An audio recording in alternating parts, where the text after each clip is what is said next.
I guess I'm live. Hey everybody, this is Corey with Mighty Mushroom Fulfillment coming to you still from my basement, which has weird shadows.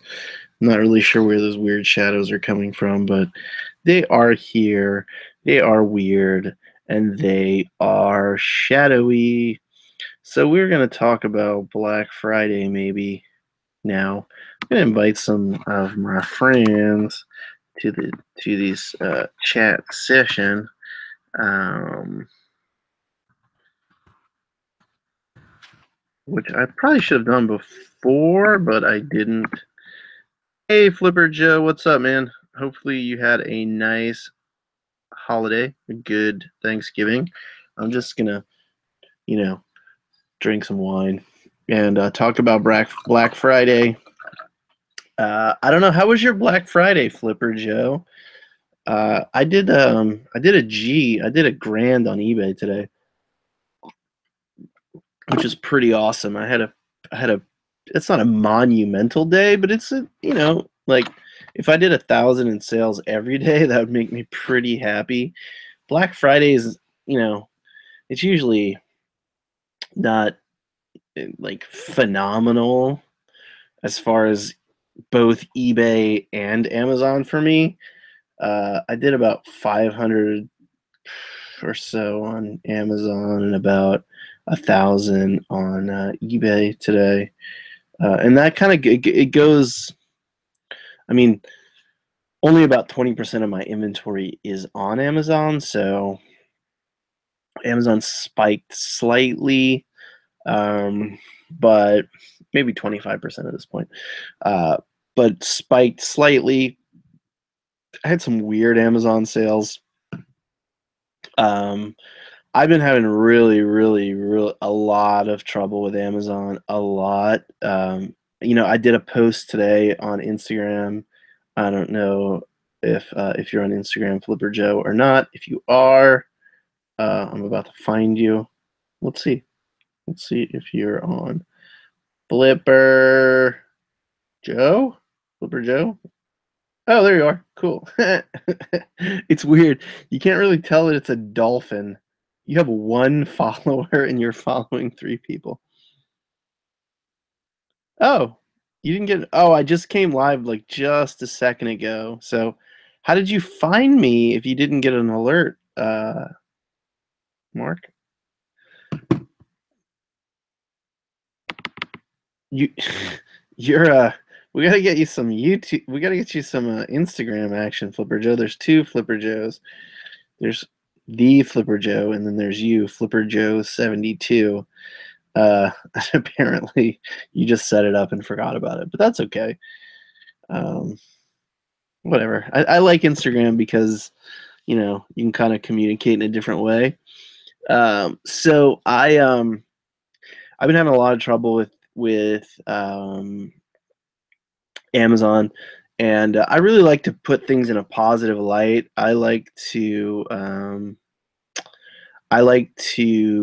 talk about positive things and how we can grow, you know, the reseller sphere of information and the connections that we make. And I created this open forum to invite people in. And that was kind of inspired by the Thrift Shop Hustler, who hopefully will be here tonight. Um, so I may post something on Instagram saying that we're live here just in a second. But I want to talk about, yeah, I like Flipper Joe's logo. It's really funny. I didn't realize it was a dolphin because the resolution on my screen isn't that great, and I only see it as a tiny little icon there. So it's it's really funny. I think it's hilarious. So I'm probably going to go through and show some. I really think that I don't know the experience that you guys have selling on Amazon. I know that a lot of other people have the same experiences that I do. I know that 30% of items ordered on Amazon are returned. Um, yeah, if you don't, Ali, Ali says something about the bell. Maybe I have to tell people about the bell. People are constantly telling me they're not getting the alert that I'm live, and I don't really do a lot of. I'm not. I mean, I'm practicing right now. I'm not really that good at this. This is like my 26th or 27th show ever, and I've never done any sort of live thing before this. So I really appreciate you guys hanging out and contributing. I know that we don't like when there's people who are contributing to the live discussion. I'm not really that focused on the chat, though. We're all like watching it, and we do care. And I know this show, probably isn't the most valuable show out there. I'm not really trying to do what everybody else is doing. I'm really trying to create more of a forum for everybody to come together. If you've watched some of the previous shows, if you're not watching this live, if you're watching this later, there's some amazing content on this forum. There really is. There's some amazing business content. There's some really awesome dialogue, a lot of interesting jokes, analogies,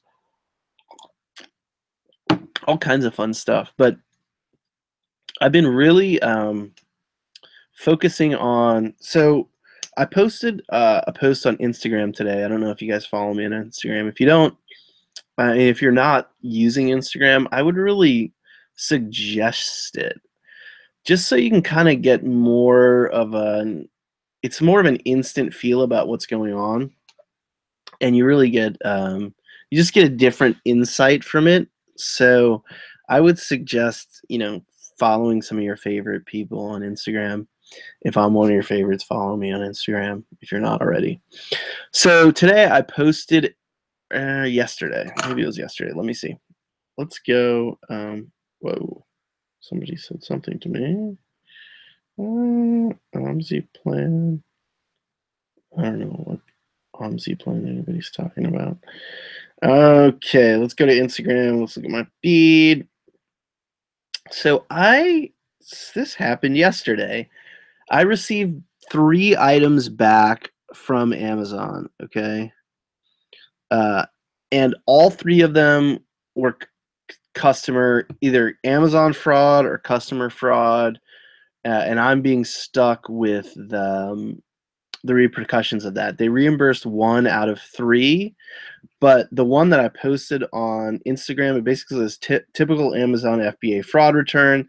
The item was sealed in the box. So this item, this was a camera and had a couple parts. This little remote control wasn't even included with the one that I sent out. There was some software in there. There's a charger and the battery. It's also not the original battery, which I included. So, and I don't know if you can see here.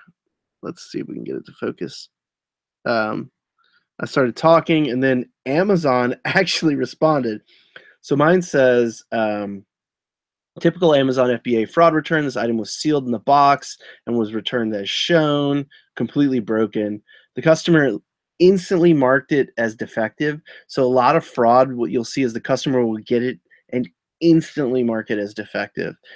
These are the times where I get back like iPods that are the wrong color. Like you send out a black one, they send a blue one back. It's like that's broken. So they'll what people will do, and a lot of the Amazon fraud that I'm seeing is what I think is other more unscrupulous business people. So I buy something. I buy a King's Corner game, and it's not open. So what I do is I order a King's Corner game from you. And I say I mark it as defective, and I send you this one back that's used, and I keep the one that's new. This is happening rampantly on Amazon in a fashion that is just beyond exception. So I received 3 returns in the last 2 weeks. All 3 of them were messed up. The one that they reimbursed me for is hilarious. The customer didn't mark it as defective. They marked it as unwanted item and actually just took the item out of the box. So this is new, factory sealed. It was like a little telephone. They They popped it open, took the phone out, didn't even put anything else back, sealed it up, sent it back to me. Amazon did reimburse me $62 for that item, uh, but it's not sufficient. Like this is a this is an older camera, but it's really expensive. So this is $100 camera, and because the customer marked it as defective, they just get to keep my camera and return like this junk. And it's right here for the entire internet to see. Amazon comes back. Amazon actually responded to this, which is crazy. I've never had Amazon actually respond to something like it's right there. I'm sorry for the trouble, Corey. Have you reached out to seller support regarding this? And I say, at Amazon, I have, but this is getting ridiculous. So then Amazon denied my claim based on the fact that the customer marked it defective. Why is the customer makes the decision whether something is defective? Like, I can just order anything I want, mark it as defective, replace it with something else, and then the seller has no rights. So basically, the customer can take the rights of the seller away. I don't think that this is the way that we can do business. I don't think I can do business like that. It's just unacceptable. The other item that was returned was a Sony recorder, like a little micro cassette recorder, and the micro cassette recorder, it was a different color than the one that I sent. So I know that it's not the same one. Like, I know that like fraud is being committed against a lot of sellers on Amazon, and I don't think that they're coming forward and saying it. And I also don't believe that they are aware of what's happening. I don't even think a lot of people know how to like get returns back from Amazon in a timely fashion. So I had a big fight with Amazon. They finally reimbursed me. This really did happen. A customer ordered a Bose Wave radio. It's like a $350 radio. This one was new, absolutely new, sealed in the box. Okay, sealed, which is very hard to find. Factory sealed. They got it, instantly marked it defective, kept it from March until August or like September. It was either late August or early September, and then tried to return it, and Amazon charged me back for it. And I I went crazy. I called them like 100 times basically, and just talked their ear off until they refunded me. And that was a lot of money, and I actually paid a lot of money for that item. You know, I really think the average item cost for Amazon really needs to be low. Anybody can return anything for any reason, and they can mark anything defective. So if you have a new item in the package, the customer can still mark it defective and get all their money back and return anything to you that they want. Like, they could put a can. I got a return back. It was a camera. It was like a Canon, or maybe it was a Nikon. It was one of the kind of middle range digital cameras, and I got back a can of Pringles. It's like I've gotten puzzles back where they're like really high end, $150 puzzles where the people get them, and they've obviously sent me back one and kept mine. I mean, it's so simple for anybody to do that who has no scruples. So I really believe that there are some serious problems with the FBA platform. And I hear a lot of people saying they're not getting returns like I'm getting, which concerns me. But I don't do a ton of media on that platform anymore. I really do things that are like 1,000%, 2,000% ROI because I know what the return rate is. And anybody who's telling you differently, I mean, just look at the real numbers. I'll show you some real numbers. That's how I met Jacob at Portland Pickers. He was talking about Amazon. He does merchant fulfilled, which I think is expensive, but less expensive than FBA. When you're talking about, return rates in the 15 to 20% range regularly. Um, I really don't know. I mean, I've just gotten back so much stuff I get back things that are marked defective sometimes, and they haven't even been opened, or they've been like somebody's obviously like fiddled it open, pulled it out, messed with it, tried it out, and sent it back. So there are all these aspects of the FBA system that are really hard to manage if you have smaller capital. I don't have capital restrictions per se based on my inventory size. I think that you should always have 10% leverage at least. So let's say you value your inventory at $100,000. You should really have $10,000 in liquid. And you should really pace yourself to do that. I know it sounds a little bit crazy, but you want to be able to mobilize. So like today, like the name of this show is Black Friday should be called Butt Friday, because Black Friday is full of bullshit, okay? Absolute bullshit. So I bought a laptop today. It was like, this laptop is supposed to be $599, but it's $349 today. Hey guy. Um I get it back and the resolution on the laptop is just shit. It says it's a Core i5 Series 8, but I don't know. I don't know if there's any way really to prove that. It's very slow. The resolution is so bad that when my logo is on, like on the side here, like on YouTube, I can't even make it out. That's how bad the resolution is on this computer. It's an HP. I know. I bought some computers for the office, the new office, but it's like they are completely useless. So I'm actually gonna. I don't like returning things, but I'm actually kind of pissed because these are like shitty computers that they're marketing as higher end computers that are marked down, and it's totally a bait and switch. And it's happening everywhere. I'm seeing this same computer like marked the same way everywhere, but then when I look back at like the history, it's really just like a $250 computer. So there's a lot of bait and switch going on Black Friday. What was cool about today is they brought out some products that are really, really hard to find. So I bought a case of 12 Nintendo Switches. They're $300 a piece. You're not really going to get them any lower than that, I don't think. Maybe if you, I don't know. I don't see how you can get them lower than that. In Argentina, they're selling for like $1,000 a piece, and I'm going to Argentina right after Christmas, so I'm going to take those with me and make a pretty hefty profit. They're very hard to find there. And I think after the Christmas rush, even like I'm not looking to get $1,000 a piece for them. I'm looking to go and get that money to stay. You know, like get Argentine pesos while I'm there. So if you guys don't know this about me, my daughter was born in Argentina. I lived there for a couple of years. I've gone to like dozens and dozens and dozens, over 100 estate sales in Argentina, in some crazy places. And so I've lived in a lot. I've lived all over the world, and traveled quite extensively.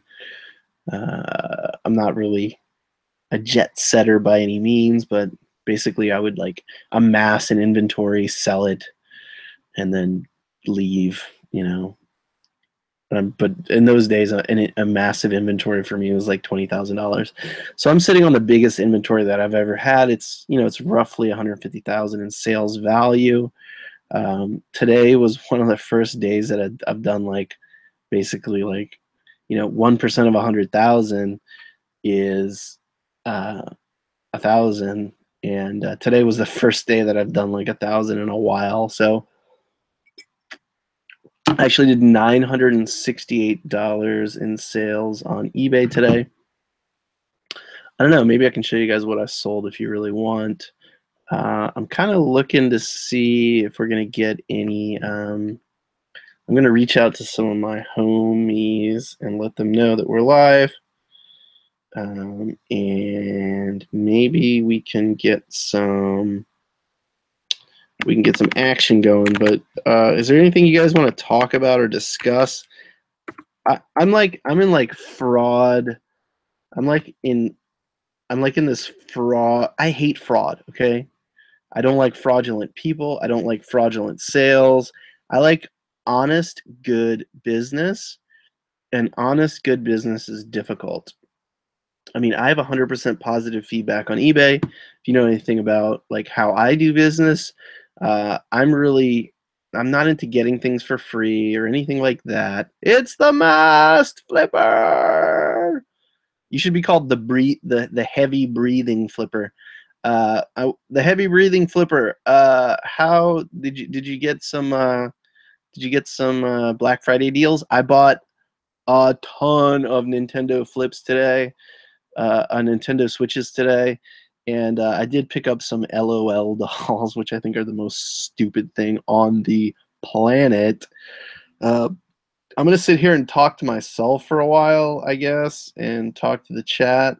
I'm gonna do a little Instagram dealy bopper here. If you guys will bear with me. If there's a topic that, wow, that's pretty awesome, Allie. You did 1,100 from one buyer on lipstick. I think, especially like on Amazon, those beauty would be a category that I would think is pretty awesome on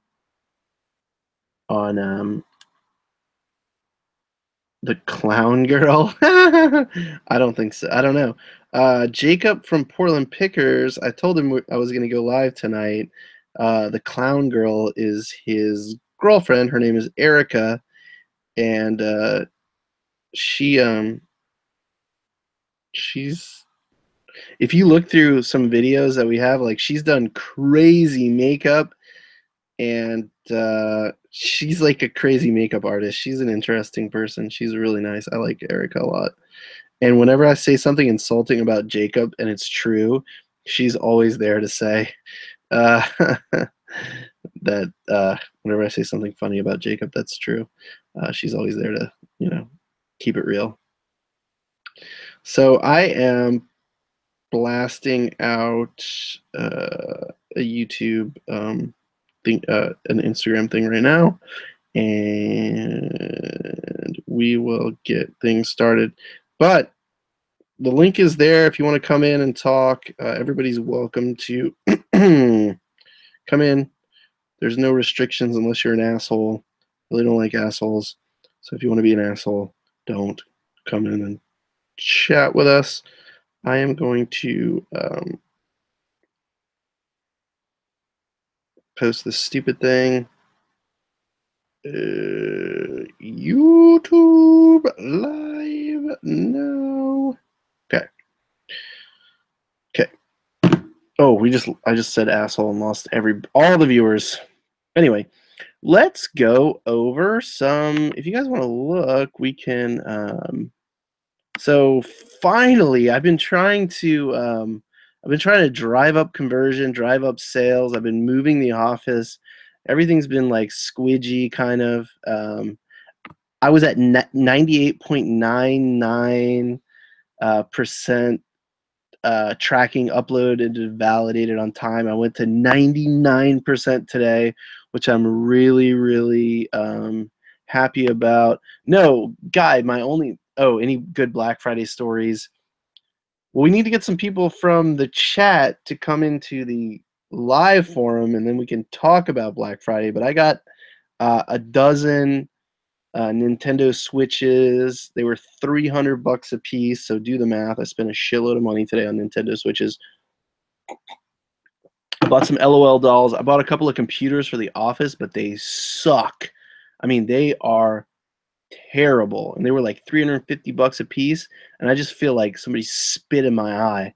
I hate getting scammed, so I'm gonna return these to Office Depot and tell them to go fuck themselves and figure out what I'm going to do for computers. I did order some kind of a desktop from Fry's. Fry's had some pretty good deals. I usually get better computing stuff from Fry's than I do anywhere else. I don't know why I bought these from Office Depot. It was really stupid. They seem like, I mean, the specs were there to be like really good computers, but they just are terrible. Returns. I am going to return them. Yeah, I'm definitely gonna return them. I opened one. They just That was sorry. Everybody's gonna see that here in a second. So, Guy, what did you do for sales today? I did $968 in sales today, which was pretty good. So that got me back up to what I'm comfortable at. I was down like 20% on the month like 2 days ago, and then everything got like propped back up again. I did $2,445 in sales on eBay in the last 7 days, which is pretty cool. And by comparison, I think I'm at like I don't know where I am on eBay right now. Um, eBay is eBay's going good, man. I really prefer eBay to any other.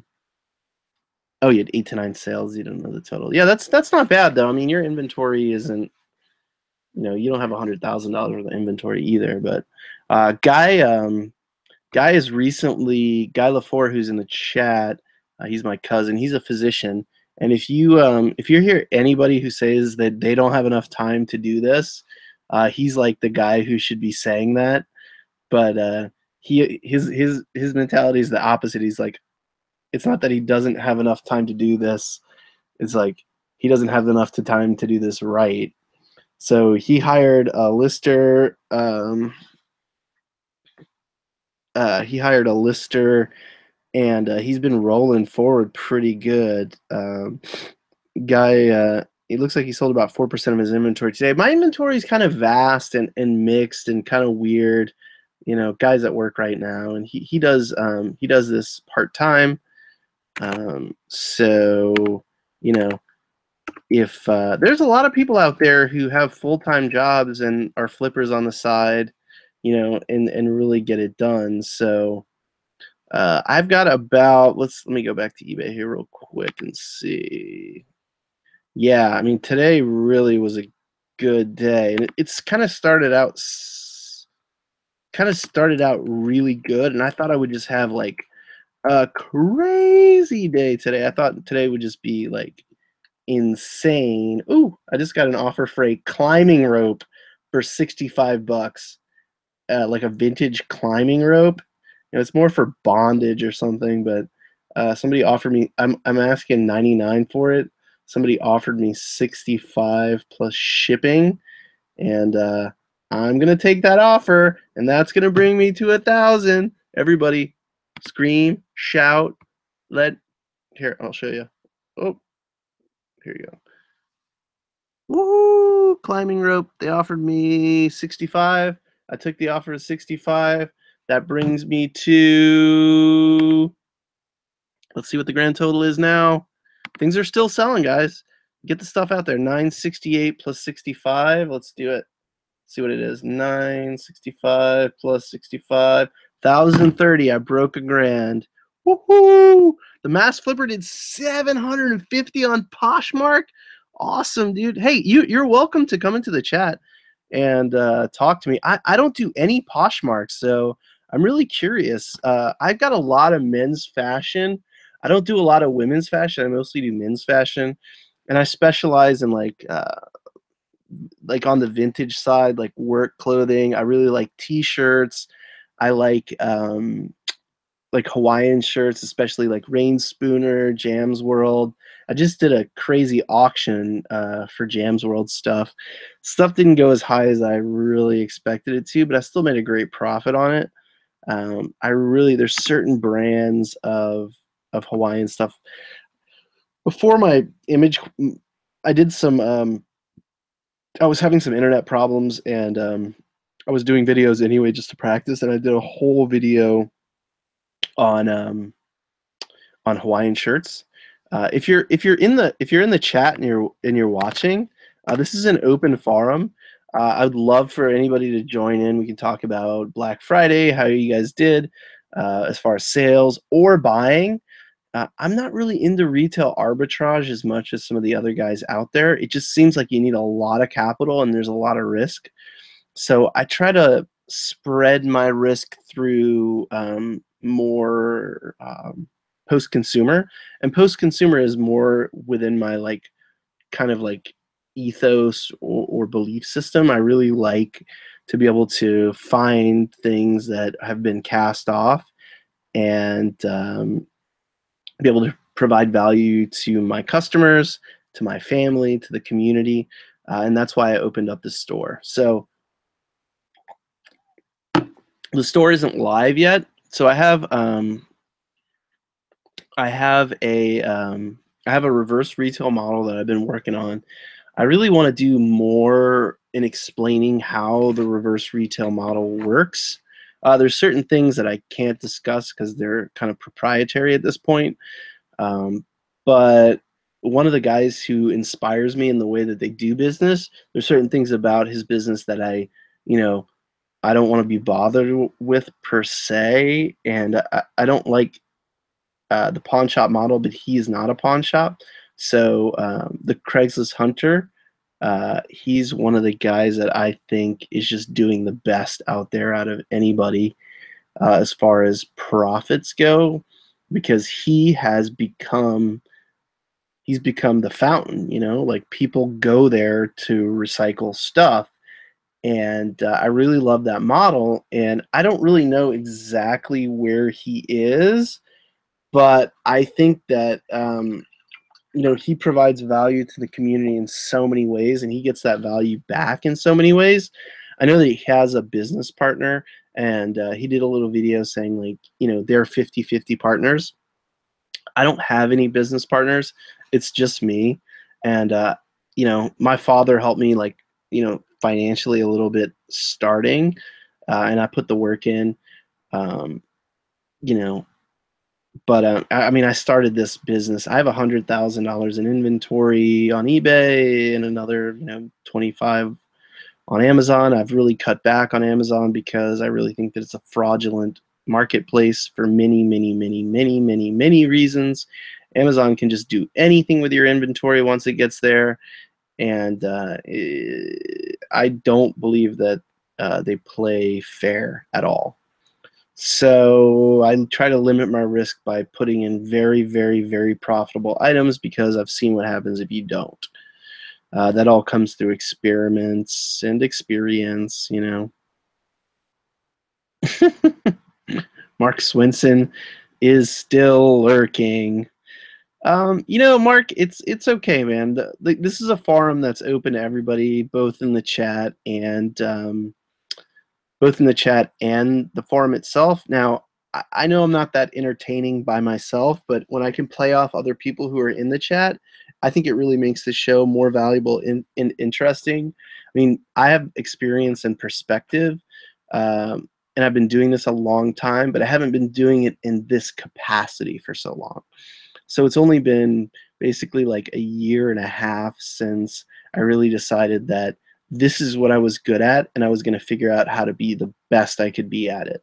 I wasn't going to compete with anybody else. I was going to take from existing business models. So, like, I took a little bit from 10K on the Bay. I took a little bit from Rake and Profit. I took a little bit from the Bonafide Hustler. I took a little bit from um, uh,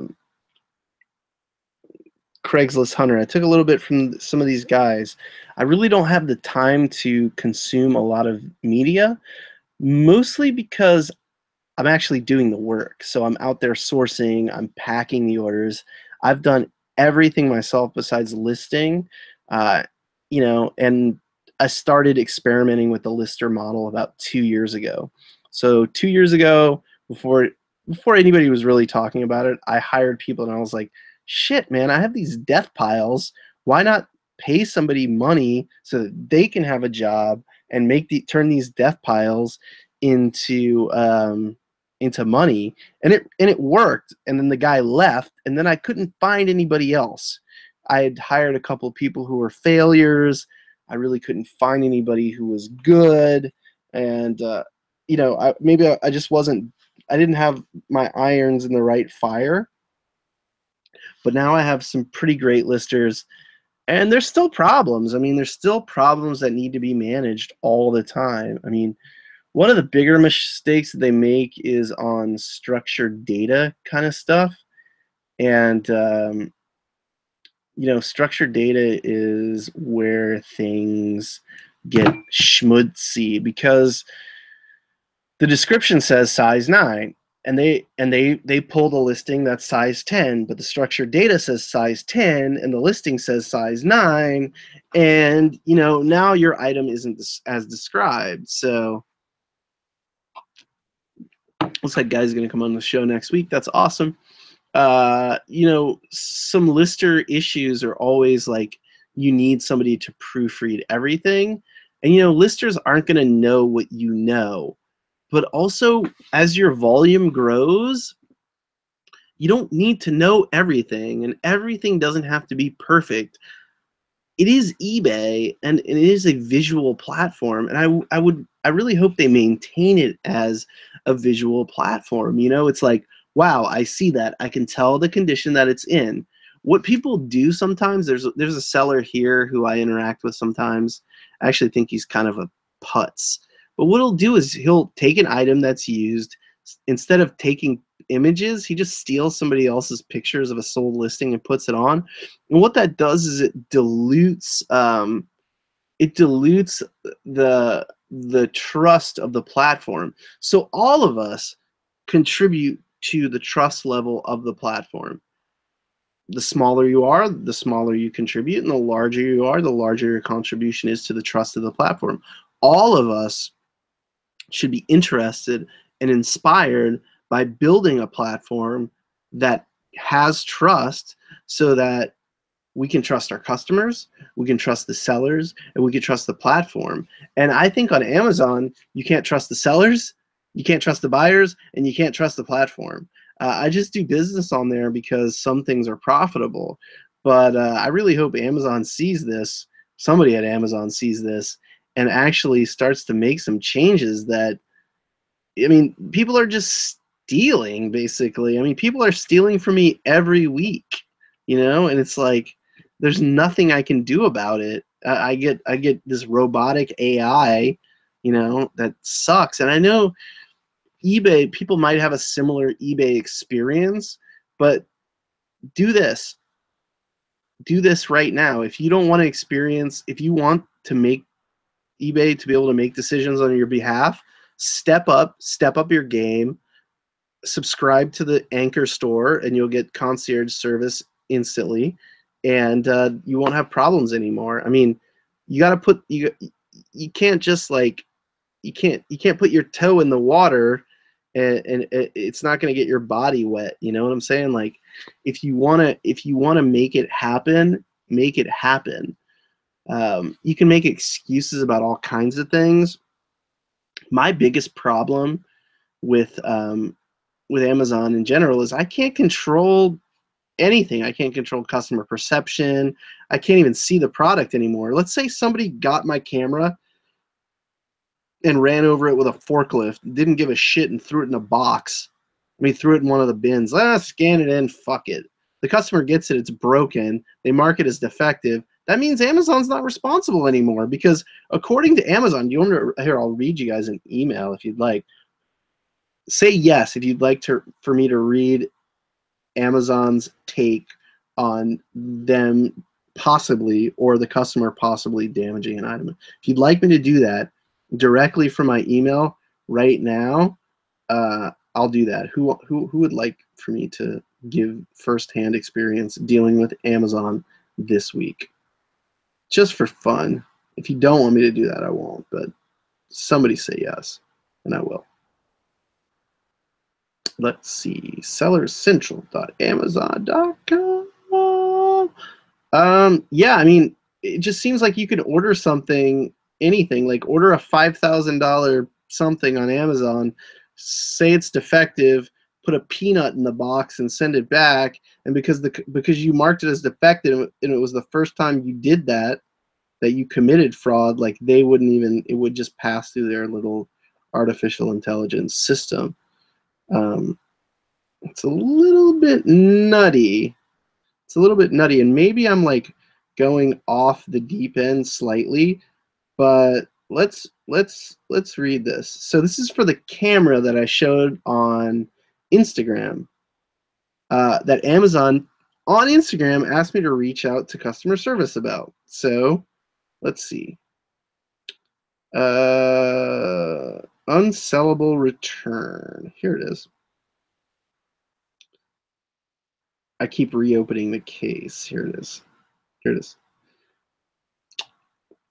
We're aware, as you are already aware of our policies. I regret to inform you that per Amazon's policy, we cannot credit you for defective items, in quotes, and we apologize for any inconvenience this may cause.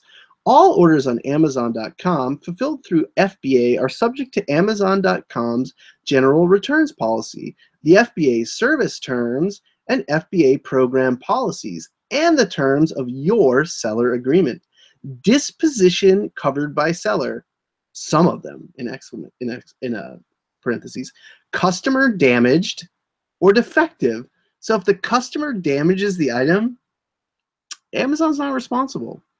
Dispositions covered by Amazon, some of them are damaged. What does that mean? What's the difference between damaged and customer damaged? So they're relying on the customer to market properly. Well, they can easily damage something, send it to a customer, have the customer mark it defective, and no longer have responsibility for it. I mean, that's crazy. Missed estimated delivery date. What happens if it's missed the estimated delivery date? I've never been reimbursed in that case. Carrier damaged, carrier missorted, and many, many more. Amazon's policy is to accept all returns within 30 days to which you have agreed to when signing up for the business solution agreement, and we expect sellers to adhere to the same as below. Yeah, Mark Swinson says he's hoping eBay's image recognition tech will catch up with the image thieves. I really think that those people reduce confidence in the platform, and they actually are not doing things properly. Really, on eBay, I think that you should be taking a picture, even if it's new, I still think you should take a picture of every item, every single item. Part of the processing of inventory on eBay should be taking a photo of the image, not stealing a photo or using a photo or anything like that. No, it won't. Sellers have been stealing my photos for years, and there's nothing I can do. Even if Vero does, well, Vero is a whole different thing. It's really interesting. So there's a lot of items that people don't even know that you can't sell on eBay. It's really weird. I got a 1-week suspension on eBay a couple years ago for trying to sell Gerber. They're called Gerber Touche knives. I've got them upstairs. They're these little belt buckle. They look like little belt buckles. Well, there's a belt buckle, and then the knife goes into the belt buckle. And apparently eBay says they're concealed weapons, but they're not weapons. I mean, they're just like little whittling knives. The knife is like 2.5 inches long. And they said that I was selling concealed weapons or something crazy. I mean, it's just nuts how I really think that eBay is figuring out that like AI can't deal with the problems that are created through like the human experience. And a key to really getting, and this is a huge tip to anybody who wants to grow their eBay business and be able to control their image on eBay, is sign up for an Anchor account and get in touch with eBay Concierge. You get it on the Anchor program, the Anchor Store program. It's $250 a month, which sounds like a lot of money, but imagine like having your problem solved. If you really want to grow your eBay business anyway, like people say that once you get out of your comfort zone, you can really grow, you know, without that fear, because you've already done it. You've already made the leap. So, you know, if you were paying $250 a month to maintain your eBay account and you did that, you're like, I'm going to spend $250 a month to have the best benefits that eBay can provide. They don't really advertise what those things are, but Concierge is part of that. So you do that and you're like, well, shit, I got to pay for that $250 a month. So in order to pay for that $250 a month, what do you need to do? You do an extra $500 a month in sales. Can you do that? Yeah, you can. Even if you're not doing the 10,000 listings, imagine, read about the concierge service. I mean, it's kind of worth it. I mean, it really is. And if it drives you to drive your store up to the next level, you know, even better. But I really, I really think the eBay Concierge program is one of the best seller support programs I've ever experienced, and it's an inside. It's a way to get inside. It's a way to actually talk to people who work at eBay and get insight from the people who actually manage it. I know that like normally when you call eBay customer service and you don't have concierge and you don't get lucky, then you end up talking to somebody generally maybe like in the Philippines or in India or some other country, and they're really hard to understand, and there's no accountability. I mean, I really want to talk to like a person in the United States, and that's not because I don't want these other people to have jobs or anything. It's because I want to relate to somebody who understands where I'm coming from more than anything else, you know? So I really love the concierge program, and it's driving me to new levels on the platform. You know, if I could, I mean, I'm looking to do right now. I'm doing like I did $2,000 this week on eBay or whatever, roughly $2,000. I had some really slow days, but I had some really amazing days too. That's that's the rolling 7-day period. But I really think that it's possible to get to $1,000 a day consistently and have spikes to 4,000 or 5,000 a day.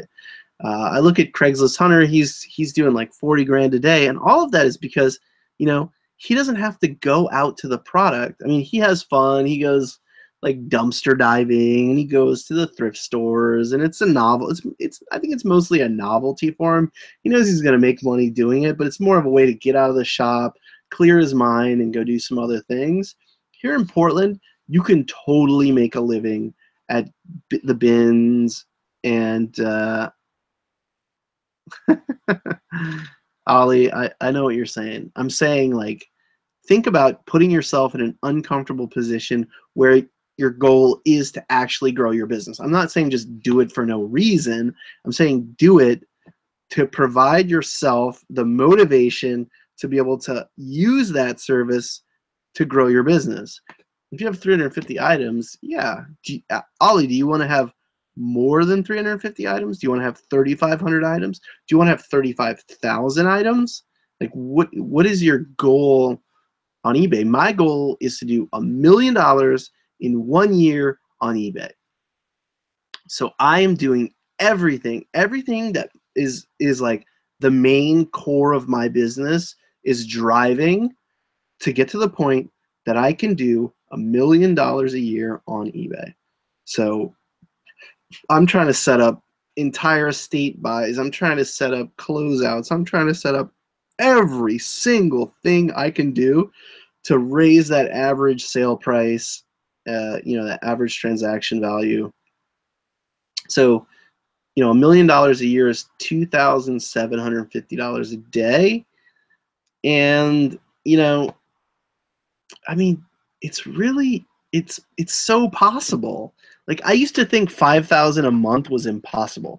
3 years ago, 4 years, let's say 4 years ago, I thought it was absolutely impossible to sell $5,000 a month on eBay. I just thought it was impossible. For me, that was absolutely an impossibility. And, now I'm doing a lot more than that. So, that's pretty amazing. I just sold something else. Wow. Bear with me, folks. I just made another sale on eBay. Today's been crazy.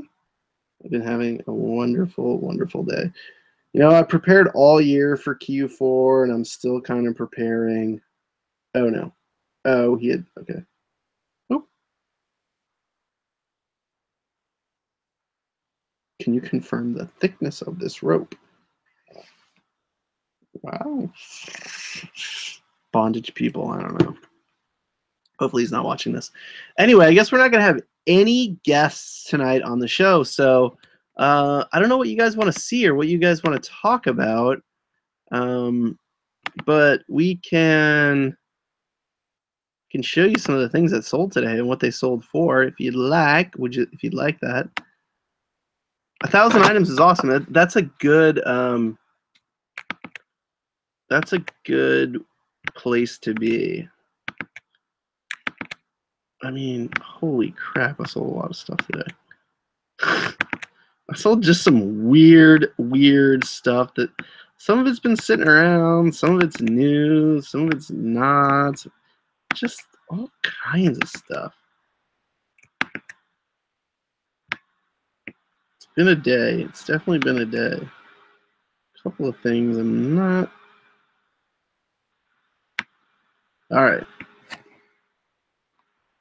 Want to see hot girls? Well, I mean, I know some, but I mean, I don't know if they like me very much.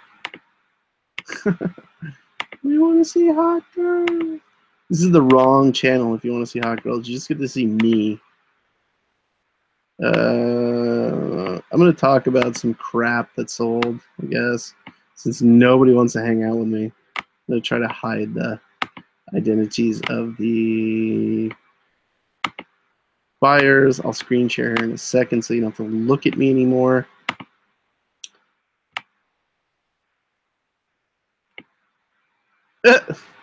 There's some girls in the chat, but like, you know, I don't think girls. The only girl that hangs out with me is Kayla from Hazel Hearts Vintage, and she probably just hangs out with me because she feels sorry for me. So yeah, I do have some really awesome stuff. I'll show you what sold today. Is that okay if I show you what sold today? Some of them. I'll just show you some. I'm going to close some stuff, close some stuff, close some stuff. Ooh, there I am. Okay. So let's screen share. What's the first one? Hold on. Oh, there's the toaster. Okay, the toaster's the first one. Okay. Since nobody's going to come and hang out with me, I'm going to be really boring and make everybody leave because I'm boring. Okay. All right. So if you're not selling toasters, you should definitely be selling toasters. I do free shipping with everything. You're not supposed to see the buyer's name. Anyway, this is these chrome toasters. Sunbeam is a better brand, but GE is pretty awesome. See, this thing is in immaculate condition. What people really want are the ones with like the Bakelite handles where the toast kind of automatically falls. So this guy sold for 50 bucks. I mean, I paid way less than that for it. Very happy with that sale. Wasn't in stock for very long. I was sleeping. You missed what? Kayla's even here. Kayla, you're the best sometimes. I think I'm screen sharing right now. I hope so. If you ever find these Sid Dickens memory block things, good Lord. I mean, this is a significant portion of today's sales. And this is a pretty rare one. It's got this dumb, I mean, it just looks dumb. I think the reason it sold for so much money is because it's signed on the back by Mr. Dickens himself. This has been up for about a month, probably, maybe a little bit less, 3 weeks. But it was one of the cooler finds. I walked in and I could have bought way more of these things, but I was like, nobody's really going to buy this crap. So they do. People really like them. So I actually photographed these myself. So hopefully the photos don't look too bad. I did the photography myself on these because I didn't want the lister to break them. Oh, I'll show you the rope in a second, yeah. Okay, so Airport Extreme base station, little router, sold for $94.99. I think I had 2 of these, both of them sold. I only sold 1 today, so these are pretty good. I don't know why or who. Ugh, pictures kind of suck, but anyway, sold for $94.99. Oh crap! Yay for naps! Woo! So Oakley bag. This was I went to a garage sale and the dude had like 50 backpacks, $8 a piece or so. They were $8 a piece. I bought all of them, and man, they really have been selling well. So, I think the backpack kid is causing the backpack, the renaissance of backpacks. This thing is in great condition. The pictures really don't do it justice. Somebody paid $59.99 for this today, and I'm very happy about that. I think they're going to be happy too because it's very clean. It's almost unused. Oh, look at that. A Canon battery charger for $15.99 with free shipping. So I didn't make any money on that. Probably made $1.99. I don't know why I'm selling stuff that cheap, but it did sell. All right. I love old zippy bags like this. This one's funny.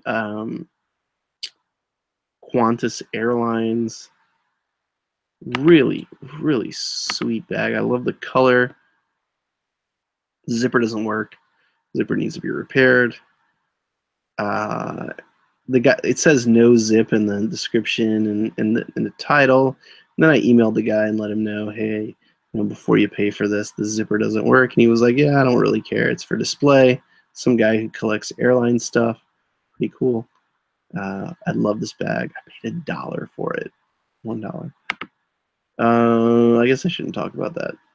I love Polaroid cameras, especially these with the rainbows on them. This one did sell for full price. I usually pick these up at Goodwill. Goodwill doesn't seem to know what they're worth. I do have some batteries and some film to test these guys out. You got to freeze the film. The batteries wear out over time. If you don't know, Polaroids, the battery and the film are the same. So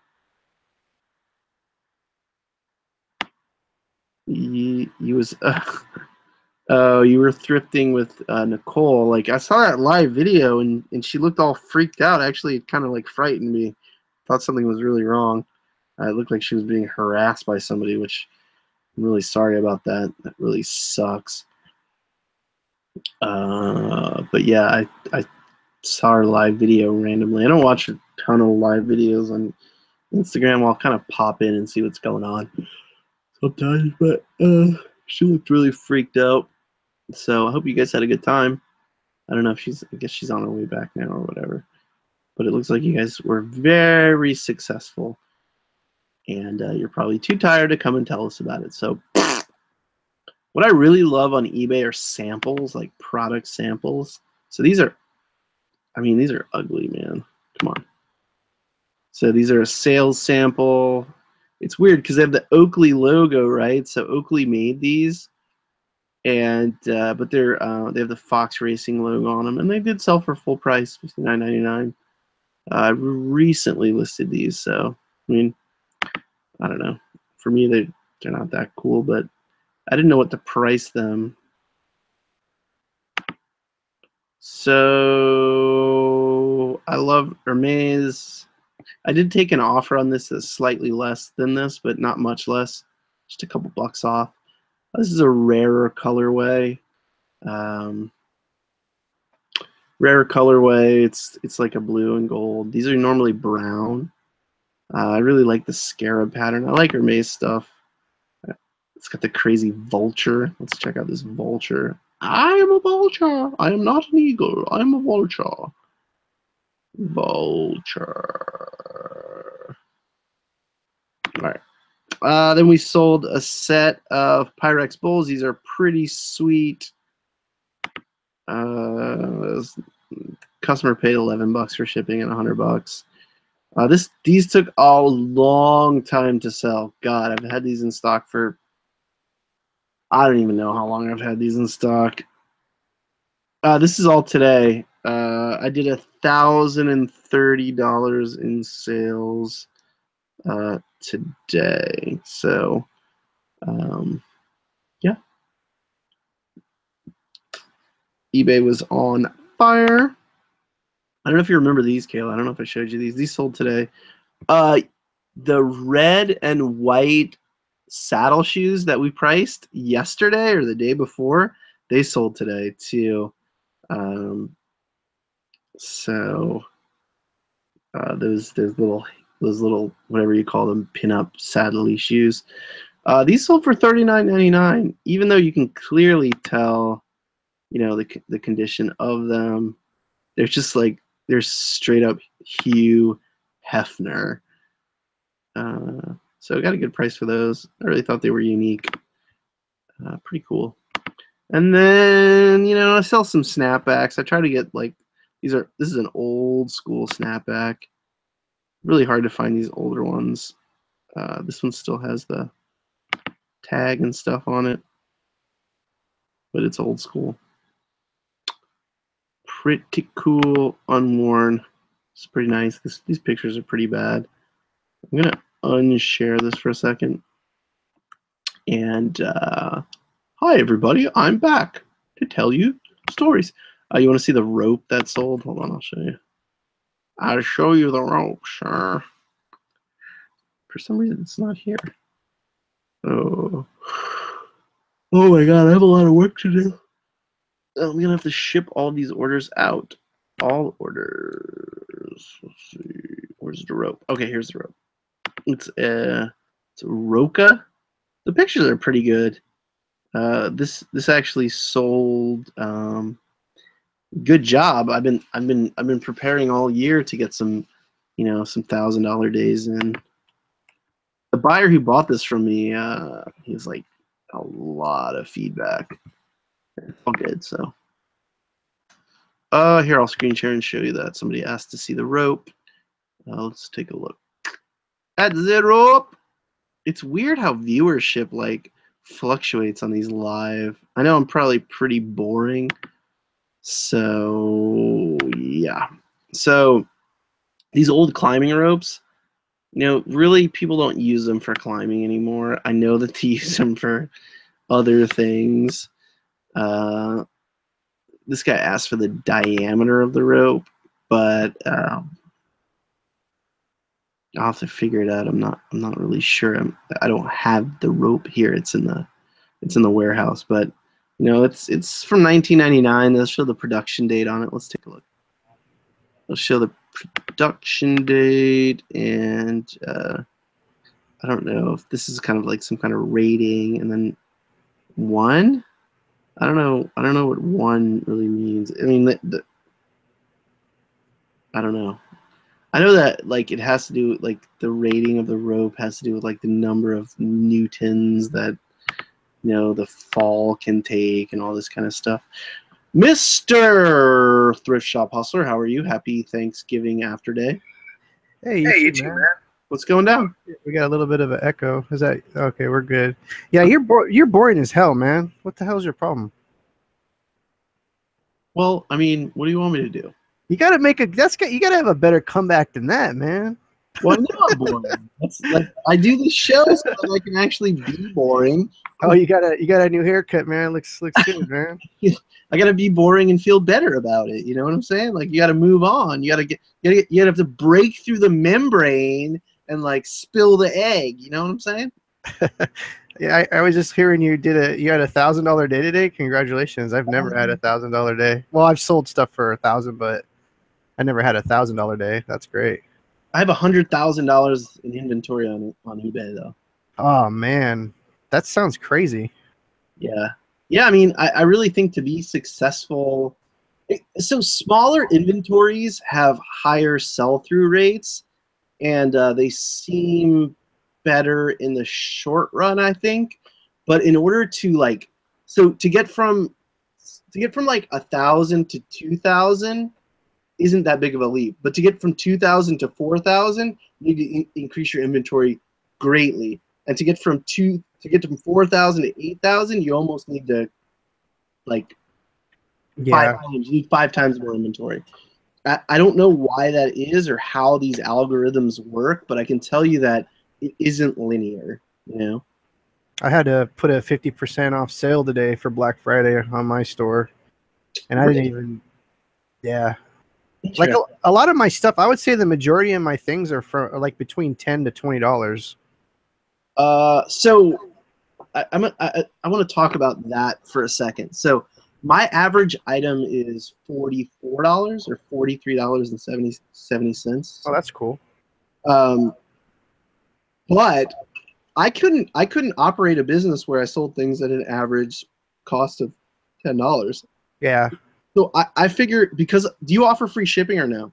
No, I used to for years until I started to add up the numbers. I'm like, what am I doing to myself?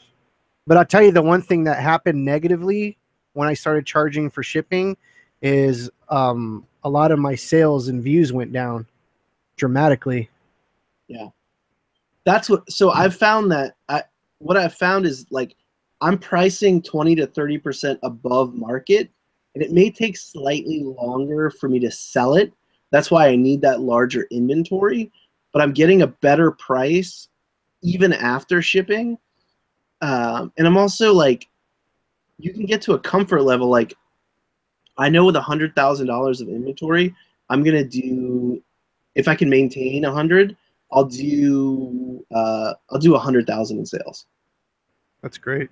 You know, so it's kind of like there are different mathematics that come into play. So I know that the average item in my inventory costs $7. Okay. Sourcing cost. Exactly. The item costs $7. Right. The average shipping cost is also $7, right? So like priority shipping or whatever. Yeah, whatever. I mean, a lot of my stuff goes first class just because. Yeah. So the average, yeah, actually it's $5. So the average, the average shipping cost is $5. The average item cost is $7, and I pay $2 to list. So it actually comes out to. Wait, why does it cost $2 to list and not 20 cents or free? Because I pay somebody to do all my drafts. Ah, there it is. Okay. Yeah, that makes sense. Yeah, so. Oh, you know, it's funny. Actually, that makes total sense now because I saw you the other day going through like a shitload of tabs and just like filling out just like doing the photos, like touching up the photos and then just sending it off. And I was like, this guy's got a pretty crazy way of listing. So that makes sense that someone makes drafts and you just finish them up. You must not have read the title that says listing from contractor drafts. No, I don't read, man. I don't even know. I don't even know Braille, man. I'm so cool. I can see, but I read in Braille. I'm the Iceman. I'm sorry you're getting sideways camera today. I was too lazy to like set up, dude. I was just like, I want to see what this guy's doing. I like the side profile. I hit you up like earlier. I'm like, I was bored, man, because I've honestly been promoting my merch by Amazon shirts all day today, like on social and Pinterest, and doing my normal rounds of that. Do you do merch by Amazon by any chance? So I got approved. Oh, let's check if I do merch for Amazon. Hold on a second. So I was approved. I created some designs. I didn't do anything, and then seriously, one day I could have done it, and then the next day when I went back because I was like busy, it was done. So right now it says we have paused the ability to submit and edit products. You will be able to save designs in a draft state and submit them when publishing resumes. Oh, that's a burn. Burn. Yeah, I guess that's happened to a lot of people when they get approved and then they forget to upload for a while. And then they go back and their accounts are locked out like that. Exactly. So why not just say like give me 1 hour notice, like 1 hour? They have like a timer. Notice, like if you do not post something in an hour, you are banned. Okay, awesome. I'm gonna stop what I'm doing. I'm gonna pull over on the side of the road. I'm gonna upload the thing. But like, I don't know if you saw that broken camera I posted on Instagram. No. So you should. Do you have your phone there? Go on and Um, look at my feed. no, it's too far from me, and I'm all in like a. Amazon actually came and posted. I was like, so I sent out a camera. It was like an old Cam Media camera, but in like mint condition, in the box. So it was sealed in its box in a secondary box. What I got back was a broken camera where like all the pieces were disconnected, pieces that weren't even included with that camera in a crazy credit card box, like a business card box. And Amazon was like, "Oh, we can't reimburse you because the customer said it was defective." Oh my god! So they totally jacked you and then sent back like some Yep. broken other thing. Absolutely. I That's posted it on Instagram. Amazon's like, "You didn't reach out to customer service?" And I was like, "Yes, I did." It's like so the official Amazon replied Amazon on account. Instagram, and I Wow. FUKK Q'd. So did you? So did they send you? So did you get it taken care of, or what's the deal? Or is it in No, limbo? they denied the claim. So I'm cataloging this whole process, and what I really want to do is create a forum on Instagram for eBay for Amazon fraud. I really do, because it's getting ridiculous, dude. You should make a video on that, like a totally whole. Because I made it. I don't know if you saw my Poshmark video, and no one's really seen this video that I talked to. Is I got scammed for a Coach purse. I sold a Coach purse, and then they sent me it back and said that there was damage to it, and they sent me back a fake of the same type, but luckily I had all the photos and everything, and so I was able to win that case. But I did a whole video on that before the case was resolved, because, and then Poshmark kind of was like, probably like, oh, we better take care of this guy right away, because I caused a lot of shit over that, because that was like the second thing I ever sold on Poshmark, and I'm like, I'm already getting scammed. Yeah, so there's a logical leap that you have to make, and there you need confidence in the platform, you need confidence in the seller, but you need confidence in the buyer too. And Amazon does not have confidence in the buyer. Anybody can order anything and do whatever the hell they want after. Seriously, Chris, you could order like a $2,000 laptop that was like used, and then say that it was defective and put another one in the box. Well, I'll tell you my Amazon story that's similar to yours, but not really. Well, kind of. I sold a first generation Kindle. I found it in I don't know, I had it in a box. It was never used. It was something I just put away for years. It was like the first generation Kindle, like literally a collector's item, because it was sealed. It was a brand new. I sent it in, and the person returned it back, and it looks like they swapped out the battery with the old battery. And I'm like, all the time. I'm like, what? I'm like, not only did they open it, they freaking gave me like, so I ended up just like, I gave them the refund because I didn't want to deal with it, but I was just like, what is this? But it's the same thing. Like Amazon would I didn't do a claim, but they probably would have just sided with the buyer anyways. So they don't side with anybody in a certain way. So there's dispositions, and that disposition guides whether you're reimbursed. So let's say the customer gets it and they mark it as damaged. Okay. Then it gets inspected by Amazon apparently, and you can get reimbursed for that. But if they mark it as defective, nothing happens. Amazon doesn't, the disposition is defective, and you can't be reimbursed apparently, and they don't inspect it, and you have to wait for it to come back to you. So there's a huge disconnect. So yeah, anybody can do it whenever they want apparently, and I'm sure Amazon has a metric to decide. But let's say you're unscrupulous business person, and like every 100th order that let's say you order stuff on Amazon to resell, or you sell stuff on Amazon or do whatever, and let's say you decide like every 100th item, so I can keep my percentage low, I defraud every 100th item. So whatever that item is, that's fraud. I just defraud that, and like right. It never gets picked up by their algorithm. Right, maybe.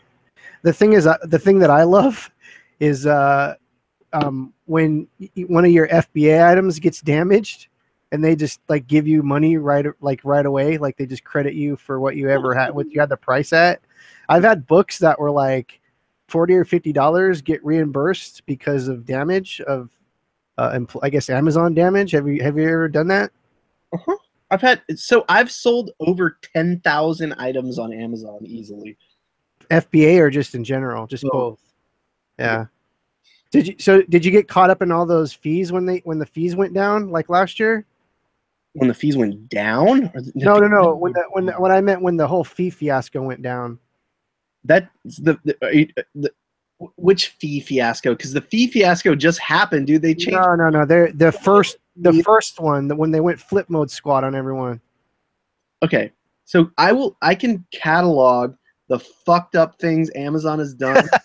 Dude, I'm telling you, you need to make a video series of this. So man. I was selling CDs on Amazon since like 2010 probably, or 2009, and then one day they said you're not approved, and it's like, yeah. what do you mean I'm not approved? They did that with a lot of people. You accepted my inventory, you inventoried it, I sent it to you, I put that trust in you, and you just now I'm not approved after I put that trust in you. What are you even talking about? Could you sell DVDs by any chance?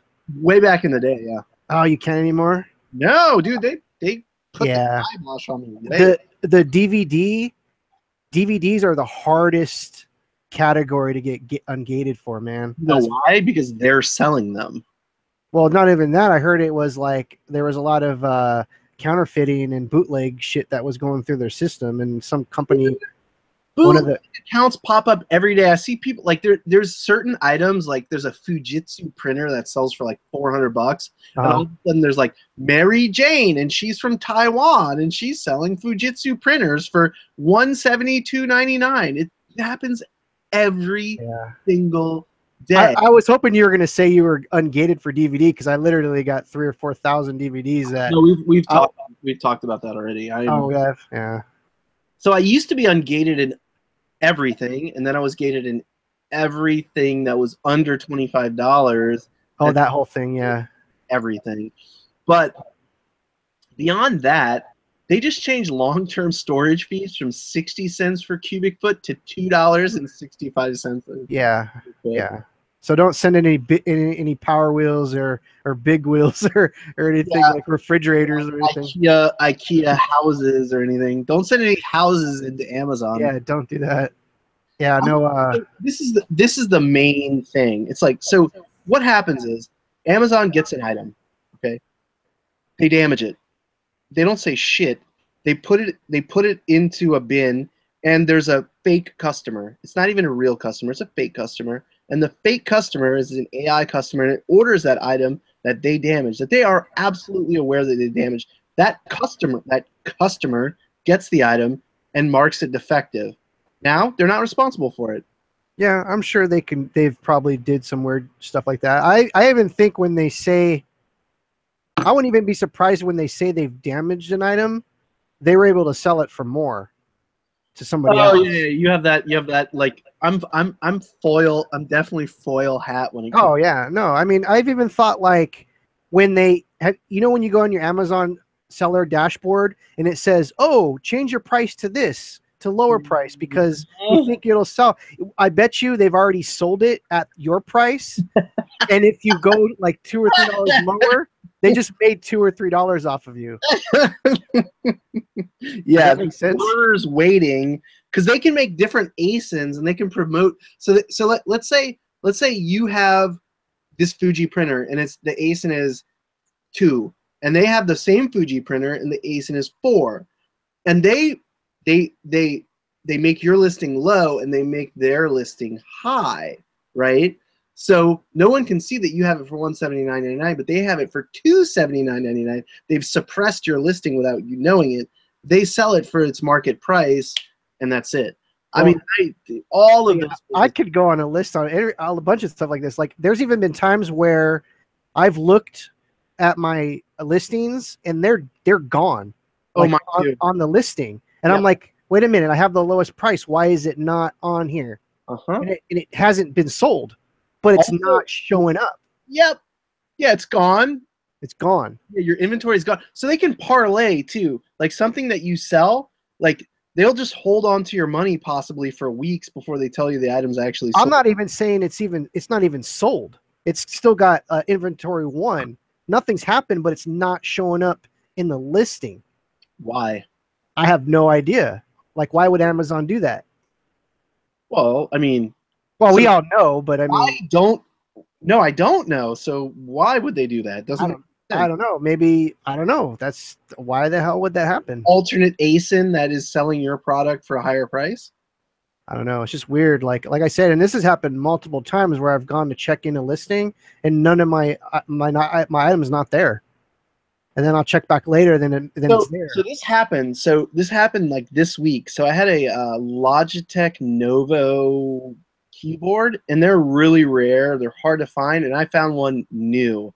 I went to the estate sale of a guy who ran an electronics shop in the early 2000s. Oh, that's sweet. Picked up a Novo, it's Denovo, excuse me, a Denovo Logitech wireless keyboard. Very hard, very desirable to find, and it disappeared. It disappeared for like the rest of the inventory was entered. It went to MDW2 like the rest of my inventory, but for some reason they were like, "Oh, this is going to a different warehouse," and it just disappeared.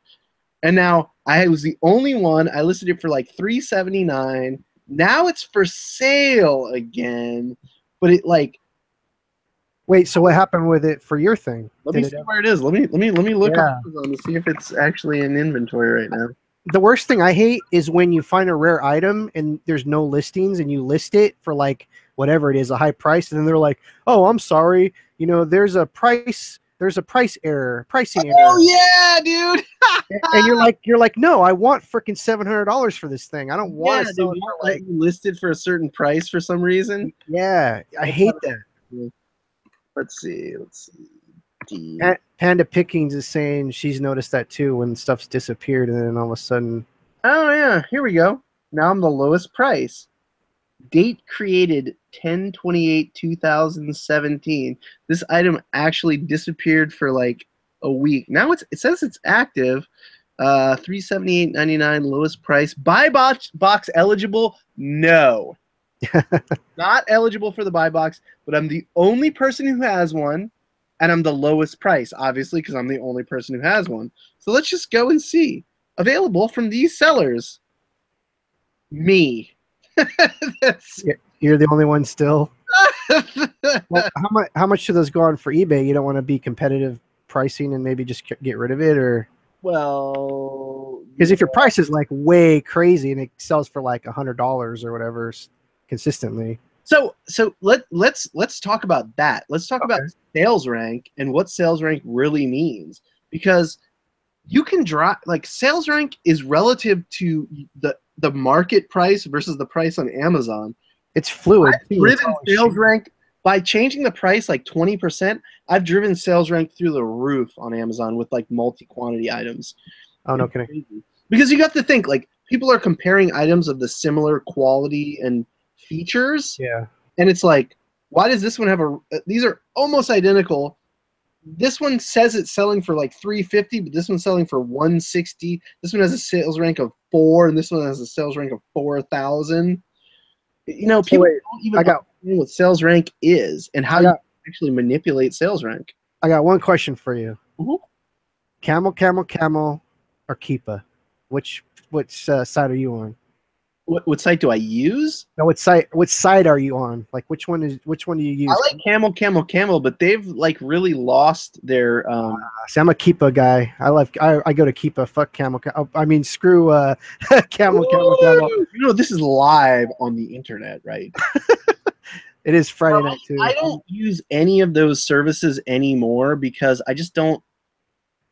Really? Keepa's so good with all the different analytics that it shows. I've never used Keepa, so maybe I'll use that.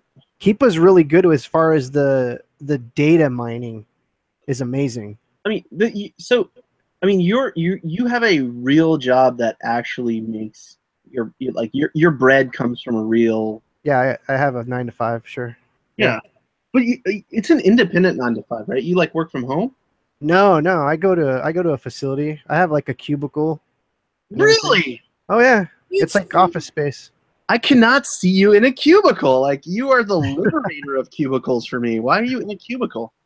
That's just where like my whole setup is. We've actually moved this year into a huge room. There's like 100 people in this room. It's literally like Office Space, like a huge room with just tons of cubicles. Yikes. Yeah. Ugh. I mean, I've worked in cubicle farms before, It's but a cubicle farm. I call them farm, like they're like ant farms. It's cool because there's only another guy that sits at my desk like in the morning. So I guess he would say I'm sitting at his desk. So we share a desk, and it's cool because the dude's not a slob because No one ever sees you at your desk. Isn't that an interesting like part of like your like you're like I like how you talk about like personas and like you have these personas and stuff, and like that's like a persona that nobody sees. Well, the reason why I've never posted is it's against MPAA regulations. Actually take photos inside that facility. I'm serious. I'm dead serious. That's a fireable. That's a termination. Termination. No. Yeah, MPAA doesn't joke around. The FBI came into our place one time and arrested a lady straight out of her desk. FBI, because she was like downloading some crap onto her thumb drive, or she was blogging about True Blood, like spoilers and all that kind of crazy stuff. Yeah, but I mean, like they're just paid by those people, so yeah, it's crazy. I don't mess around. I wouldn't either. Like I work on a bunch of TV shows that are like way months in advance and stuff like that. So it's just they put a certain trust into us not to, go and start a blog like, oh, here's the Walking Dead finale. Like Glenn dies. Whoops, sorry. Spoiler alert. I don't watch any like television. Neither do I, because I work in the business. Plus, it's a waste of time. Like I'd rather be making money. I really like. Yeah, people don't understand why I don't play video games, and I'm like, I don't play video games because I don't really. I mean, this show for me is like my video game. It's like your release. Yeah, it's like I get to interact with people in an interesting fashion. I mean, the show is really. I mean, I'm not that exciting. Okay, I already know that. No, dude, there's a million people that are super boring, dude. You're way above a lot of these people that are on these YouTube channels. Trust me, bro. You got a good personality, man. Well, I'm trying to like. I'm not like I don't do bolos. Like if it's really boring, I'll like Rolo bolos. Yeah, I don't do Rolo bolos. Smash the potato button. Yeah, you gotta smash potato the mashed potato button, man. Smash potato the potato button. Yeah, you wanted to do a video. I have no idea what we do, man. Like I wanted to do like this is what I want to do. I want to do a series of videos where we parody all like we start at the top. Whoever has the most subscribers, we start with them and we parody them. And like I don't we know, mention man. their name. We don't mention their name on any level, and only we know, and we never release the information, and we do like a parody, and then we just do a series of parodies. Well, I mean, if we did that, we're like, oh, yo, I'm sleazy. I'm sleazy seller. Like they're gonna know who it is, Like they're like, yo, Polo. You know what I mean? They're gonna know who it is. There's only like 5 or 6 people I really know about because I don't really, like I was saying, I don't consume that much content. Like the guy, one of the guys that I really liked and I still like is the Bonafide Hustler. He doesn't know who I am. I mean, I don't really know who he is, but he like does a good job. I like his channel a lot for sure. He's like old school. Like he kind of like started the genre on YouTube for me, I think. Yeah, he was one of the first. I think Rake and Profit was one of the first people that I saw. Yeah, but they do the green room together. Yeah, linked. But it seems like Rake and Profit has kind of gone on this whole like kind of like. Well, he's more. Yeah, I've seen him. More inspirational. He's the one that like got me into FBA originally. He's like, man, you gotta send in the books, dude, and like get all the money and like the books and the money. And I'm just like, yeah. You understand? Is that there's money. Yeah, dude. Like, no, that's too. I think and Texas Scout Treasures. I don't know if you know who that is. That was one of the first I don't know who that people is. that I saw. So it was actually those three were the ones that I started to watch. There was other dudes too that I forget their names, but they don't do videos anymore. There's people that actually fell off the YouTube wagon. I think that people like somebody came after, like there's people who have influence that come after people who are gaining influence too. Yeah, I can totally relate to that. Well, no, I mean there's a scarcity mindset out. Like people like they have this mindset that like there's only this or there's only that, and they're competing for it. But really, like we're growing a genre. And for me, like I was talking about this with there's a buddy of mine who he does a show here in Portland. It's called Who's the Ross. His name is Aaron Ross. That's a funny name. Dude, he's like kind of shtick, slapstick kind of stuff, but he's funny. And the people around him, they've done over 1,000 shows or something crazy, and they're all live at. Are they resellers or are they doing something else? Yeah, it's some other genre. Comedy. It's all just like it's comedy. Okay. Pop culture comedy.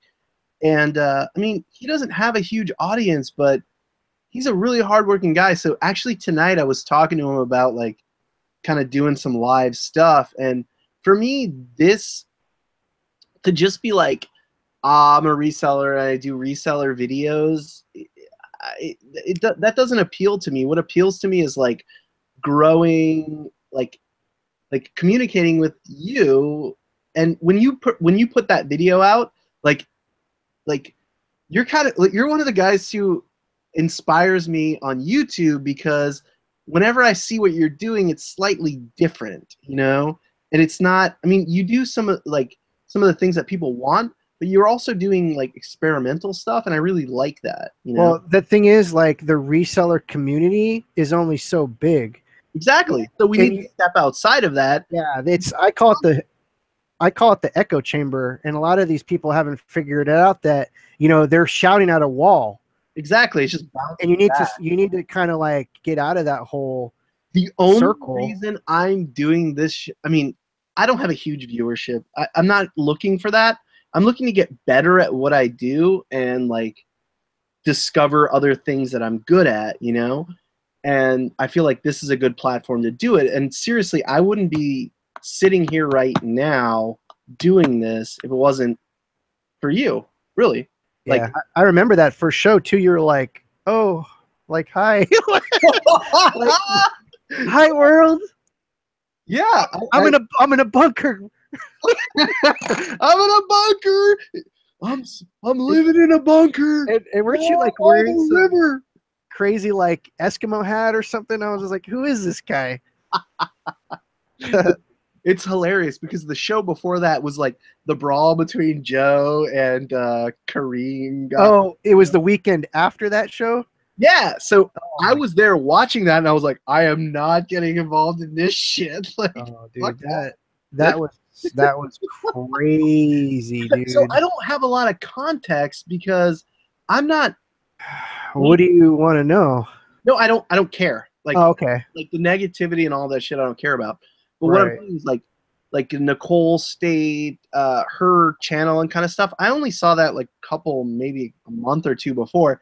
I'm not a content consumer, right? You know, just by the way that I am. Like I don't, like when I'm listing and doing other stuff, I usually put on music or, you know, like there's certain people I really like. I love I like the Joe Rogan discussions. Oh yeah, the Joe Rogan Experience is a good podcast. Yeah. I really think that format is really awesome, and there's a place for somebody who can drive that format on a level that can relate to people who aren't like celebrities. I think that the opening for that to happen because of what he's doing is pretty awesome. Well, I also like the Duncan Trussell. Duncan Trussell is my favorite. I've never heard of that person before. Yeah, never. So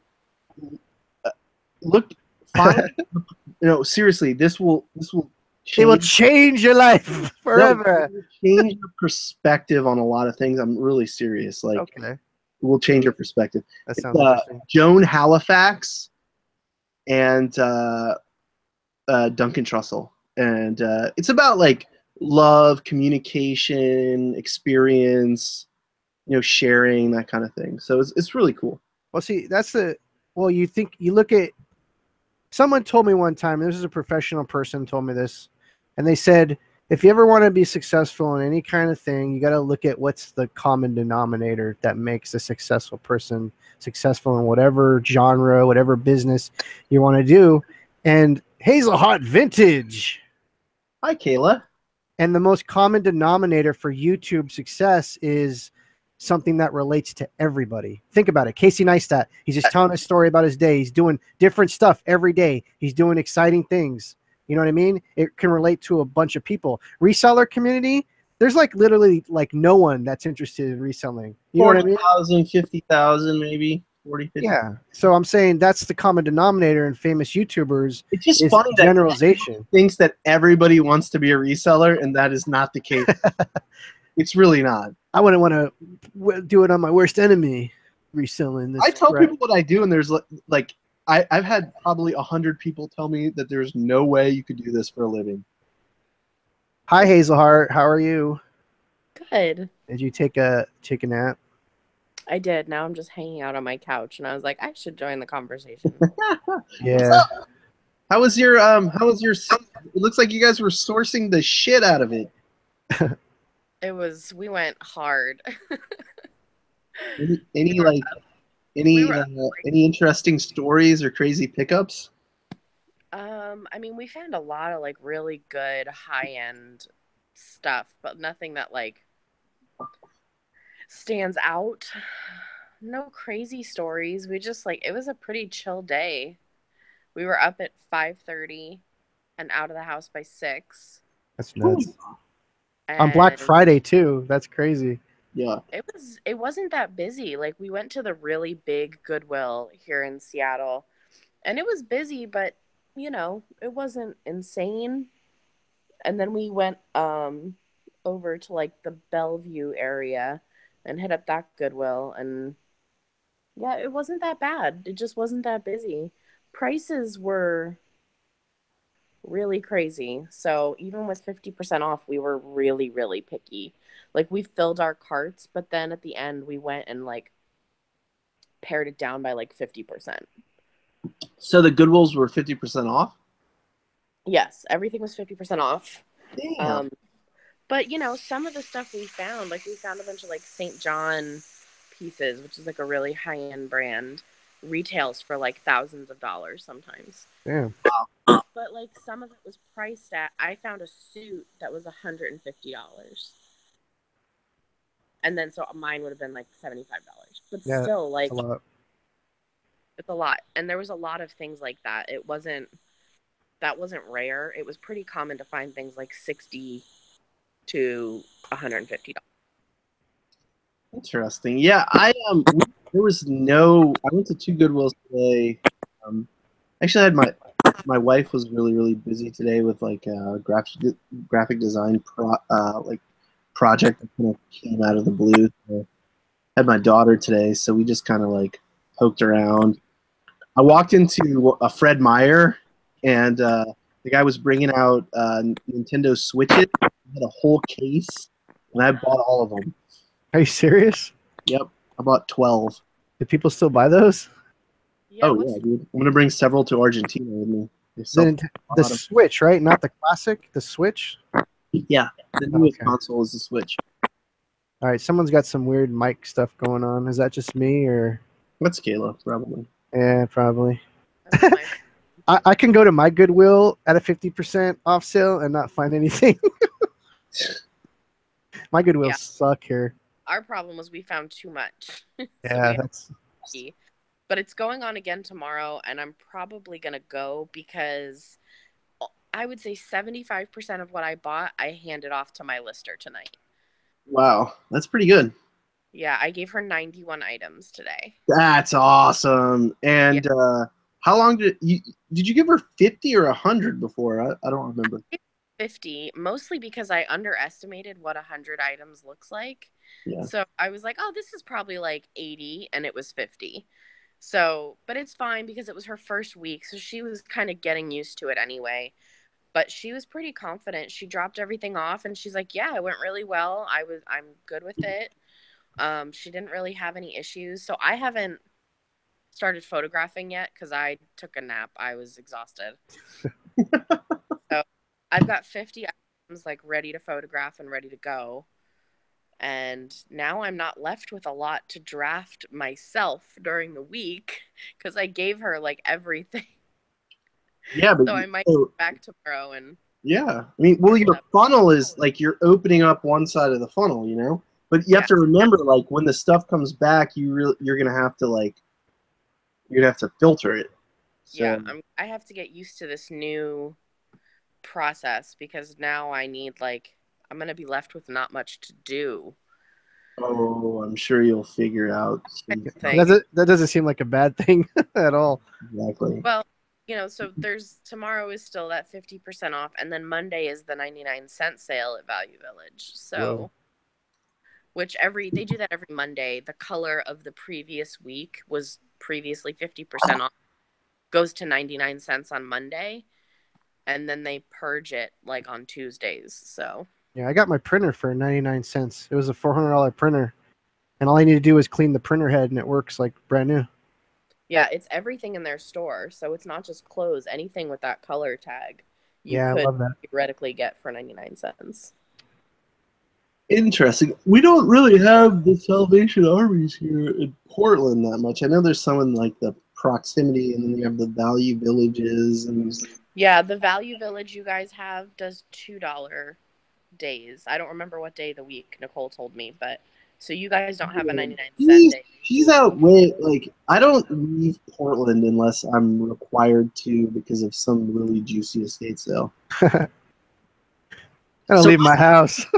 My office, my new office is 7 or 8 blocks away from the bins. Does that mean you're going to start going to the bins?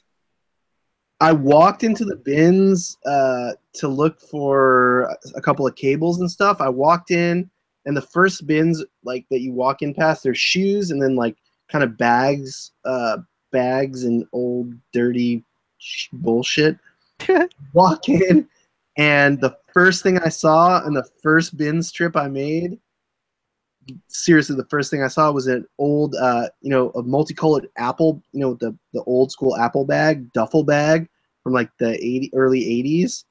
And I mean, it was just sitting there right on top with the Apple logo sitting right there. And the last one sold for like 85 plus shipping. Yeah. And was it a white one? It's khaki. So it wasn't all beat up and dirty in it or anything? No, I mean, there was some like there were some spider webs on the outside of it. Oh, that's just spider webs. Yeah, but it's ironically like, you gotta watch out for the spider piss, man. This is spider piss. Spider piss, spider piss. Is that how the song goes? That's exactly how it goes. No, I went to the Los Angeles bins once, man, and it was a crazy experience, dude.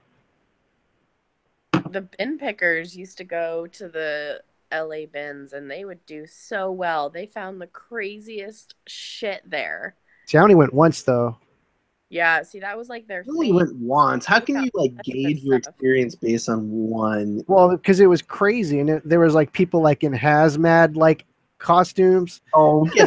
No, I swear, like there was tons of ladies with like respirators on and like heavy duty gloves, like digging through crap, like something out of Star Wars, like the Jawas, like. So there were raccoons. There were raccoons sitting in the looking for fish. I was like, these people. There was like people pushing each other out of the way. I'm like, this is like. Yeah, I've gotten pushed to the bins a couple of times. So one of the craziest bin finds that I ever have found, and I still have it. It's a laser beam that you etch microchips with. What? Have you heard this story? No. So, so silicon wafers, you need basically you need to be able to melt rocks because silicone is like a stone, has a very, very high melting point, and you have to etch the wafer to make the little ways for the circuits to go, right? Sure. Well, I found one at the bins made by this company in Portland. There's laser technology companies. It's like LSI laser something or ESL. I don't know. One day I'll do a whole video about this fucking laser. But so I pick up the laser. And you need like a kind of a ribbon to put it into power supply, and I don't have that, but I have the laser, the whole laser setup, and it's big. It weighs 40 pounds. Wow. It's all like, like milled aluminum. And Yeah, I expect it to be that's this like little thing. You're like, no, it's like 40 pounds. It's huge. So I looked up videos on the internet, and there's like people like melting cinder blocks with these things. Oh my god. So I called a company and I asked them about it, and they're like, listen, that's patented and it's illegal to own if you're not licensed to own it. And I said, well, dude, I have a receipt for it. So like illegal to own by what standard? Like, right. I actually do own it. I have a receipt from Goodwill. So, you might have a gripe with them, but like, I own this thing. So I kind of say to him like, well, what do you want to do here? And he's like, I'll give you $50 for it. Oh my god. He says, I'll give you $50 for it. I'm like, no, that's not going to happen. I'm not going. Because that's kind of what I paid for it. It was like 40. Right. It's like $1 something a pound, right? It was $1 a pound, 89 cents a pound. Whatever. I paid roughly $40 for it. So this is the last thing he said. He's like, I'm going to say one thing. If you turn it on and the people, it doesn't matter where you are. He's like, this is an infrared laser. It will melt everyone's eyes in the room. That's what he said. Whoa. I hung up the phone. It will melt everyone's eyes in the room. Dude. So what happened with it? I still have it. Giant paperweight. I could see like He's bringing it to the holiday party to melt everyone. Not the zombie apocalypse. He's gonna be like Cyborg Man with like the laser freaking like cutting through zombies.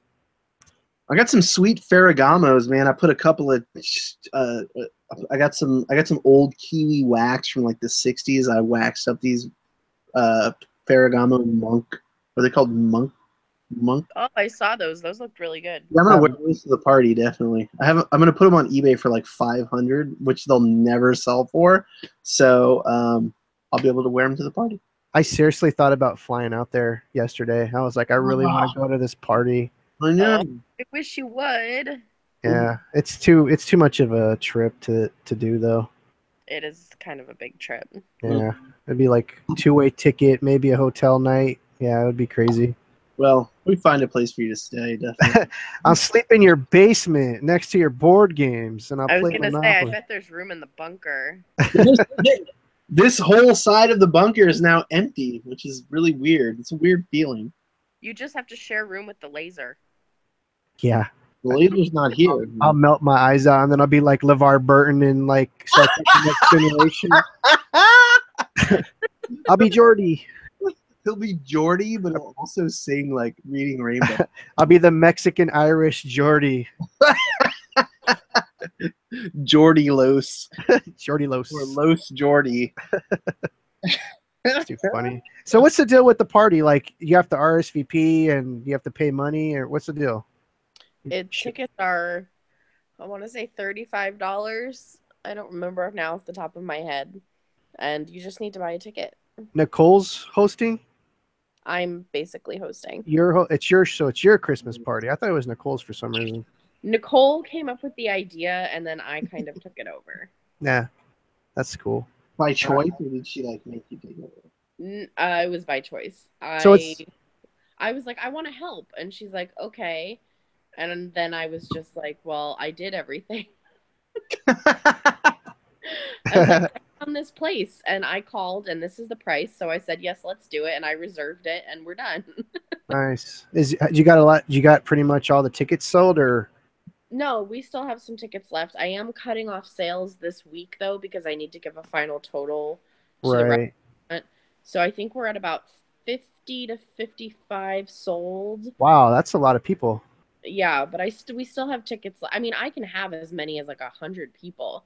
So, we don't really have a I thought it would be definitely more than that. I'm surprised that... More than that showed interest. When I first posted about it, we had about 85 people that were like, yes, I want to do it. And then once I posted it, like 30 of those people disappeared from the face of the earth. Imagine that. Imagine what we know about ratios and... Well, and also, I understand that not everybody wants to pay money, but like they're catering it for us and we are renting out the It entire cost money. Yeah. Okay, I was trying to tell people This is that like like a couple eBay $1,000. eBay Open was free. Okay, so it was like $250 for the week, but you got breakfast, lunch, and dinner, like couple of days. There was a huge party. There were happy hours and snacks and like amazing like informational conferences, and they basically put everybody on eBay Concierge, and that's worth $250 a month. Yeah, but you can't hang out with the whole state and Kayla. Screw the eBay No, Open. I'm talking about value. Sometimes like people look at a price and they don't understand value. It's like Yeah, I hear you. the $45 that you will spend on this party is worth way, way, way, way more than that because you're going to make connections that are going to go way farther. And is there going to be music? Are we going to be able to dance? I mean, I have a feeling there will be like music playing, but I don't think there's like a dance floor DJ type thing. Ah, Corey, I heard you were playing the flute, skin flute. I mean, you can bring your iPod, is that a joke? Jay. But there will be I believe Joe is going to be Santa. Oh, And God, now I really want to go. exchange. Amazing. Well, you gotta. I mean, I bought a ticket and I still don't know all this stuff, so you gotta be more. We got there. Send an email to everyone that Facebook group about it. or something. What date is it? December What's the 11th. date? December It's a 11th. Sunday evening. It's in 2 weeks, right? It's Yeah, a 2 weeks. Saturday evening, you said? Sunday. Sunday. I did send out an email to everyone who purchased tickets, but I guess it went to your wife's email since she was the one that purchased the ticket. Let me Her see how account. much I think tickets are. Well, I purchased it. Well, I sent out an email on like Wednesday Mhm. confirming that we are doing a white elephant, confirming the dress recommendation. Okay, hold on. Let's see. How far is this place from Eric, Portland Airport? not that. I don't know off the top Nothing's of far my from the airport. Like you can go directly from the airport downtown in 25 minutes. Portland's small, man. It is. It's a really small city, especially compared to Seattle. Nicole was just saying this morning she forgets how small Portland is when she comes to Seattle because Seattle's so. But yeah, so I think that's why a lot of people wound up not buying tickets because they thought this was going to be like some free event hosted at somebody's house. But it's going to have like food and drinks and, so Me in a Gucci tie. it's not an open bar because people forget we're paying for this ourselves. Yeah. So yeah, it's not an open bar, but there is a bar and you may purchase your own drinks. And I believe they're around $6 each for like cocktails and $4 for beer, I think. Holy crap. Okay, where is it? Cheryl's on If I'm looking for the email that you sent, it would from Eventbrite, which is the ticket handling service. Yeah, it's about $240 round trip for me on the airplane. pretty cheap. That's not bad. That's not too bad. Yeah. My wife would be like, "What the hell? What are you talking about?" She'd want to come too. Yeah, I'm sure. How dare she want to come? How dare my wife was like, I don't want to go. I'll tell you what, if you guys do this next year, I'll be able to plan ahead. Well, you have time to plan ahead. Those are just excuses. 2.5 months. Yeah, it's excuse. Yeah. But yeah, I think we'll do it next year. If I would love to do like a barbecue in the summer too. Yeah. Do like a summer hangout thing where we could be outdoors and, camp, drink whiskey. Camp. I love this. Oh my God. Could you imagine a reseller camping trip? Dude, let's do it. I hate camping and I'm so in. Well, there's probably plenty of Because can places you to camp. imagine how miserable everyone would be with no cell service? No, it'd be awesome. Like we got to go to a place where nobody can use their phone, I'd be fine. I'd be fine. like And for the one fucking day. The first person to leave has to like pay a fee or something. No, everybody puts their phones into a locker because you can't use them anyway, and then you have to. Oh my god, could you imagine? Yeah, but then we can't film or take photos or anything. I have this amazing spot on Paradise Creek. It's in Washington, but it's like right across the Columbia River. And you could seriously, 100 people could easily camp there. And it's like north south facing, so like you get like you get the Milky Way, at like 1, 2 o'clock in the morning. It's really amazing. There's This no is a great idea. there's no way you're gonna get 100 people to go camping, dude. That's like a we'll that's like probably a get, I can 15. barely- that's like a compound, a cult compound. No, I'm saying you could like Oh 100 yeah. could actually camp there. We're all resellers and we're camping. People are like, how far is like- it from the closest There's like Goodwill? 5 people watching this right now, so that's about the amount of people I could get to come. We'll go sourcing for sticks and berries. It's not called sourcing when you're hunting for berries. It's called They're like, what is "You it? guys flip these Gathering? berries?" Foraging. Foraging. Damn it. Oh, that sounds fun. I'm a city boy. Yeah, right. Kayla's like, yeah, I'll go camping. Glamping. By camping, I mean I will like sit around the fire and roast some marshmallows and then go back to my hotel. Where do I plug my hair dryer in the forest? The flat iron needs to be accessible. That rock right there has 2 holes in it. Do I put the plug in that or in that tree? That tree got electricity, right? Exactly. So I have a little story to tell about camping. Here we go. So this is reseller. Well, I mean, this story has nothing to do with resellers, but I am a reseller and it's a story. That's true. So when I was 18, I was maybe I can't tell this story. Whoa, you can't do that. You can't just stop and build it up like that. No, because I Omit- was just realizing. Omit the parts that suck, okay, or whatever. Did you steal something this time? No. Okay. Yeah. So I went on a camping trip with a bunch of people that I met on a website. If I don't tell the website, the story's not as fun. Tinder. So, no, Tinder was not around Ma- when I was 18. Match.com.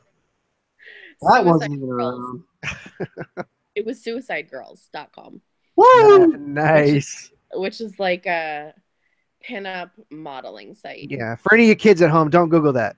Don't, yeah, Google Suicide Girls. not safe for work. But I had a lot of friends on there, and so me and my ex-boyfriend at the time, we went camping on the East Coast because I used to live in New Jersey with like 40 other people, and it was like a big caravan, and we went camping on these campgrounds, and I mean it was one of the craziest weekends of my entire life, but it also made me realize that I just hate camping. Like, you can be with the coolest group of people in the world, and camping is not necessarily fun. But yeah, I realized I can't actually tell most of the stories. All right. But it was fun. It was just camping. Like, very, very gross, and people smell bad, and Yeah, especially towards the end of the trip, for sure. There was hot dogs and marshmallows, and people smelled bad, and somebody tried to fry a raccoon. I'll tell you a crazy story. One time when I went camping in Wait, band camp. Let me get it on you.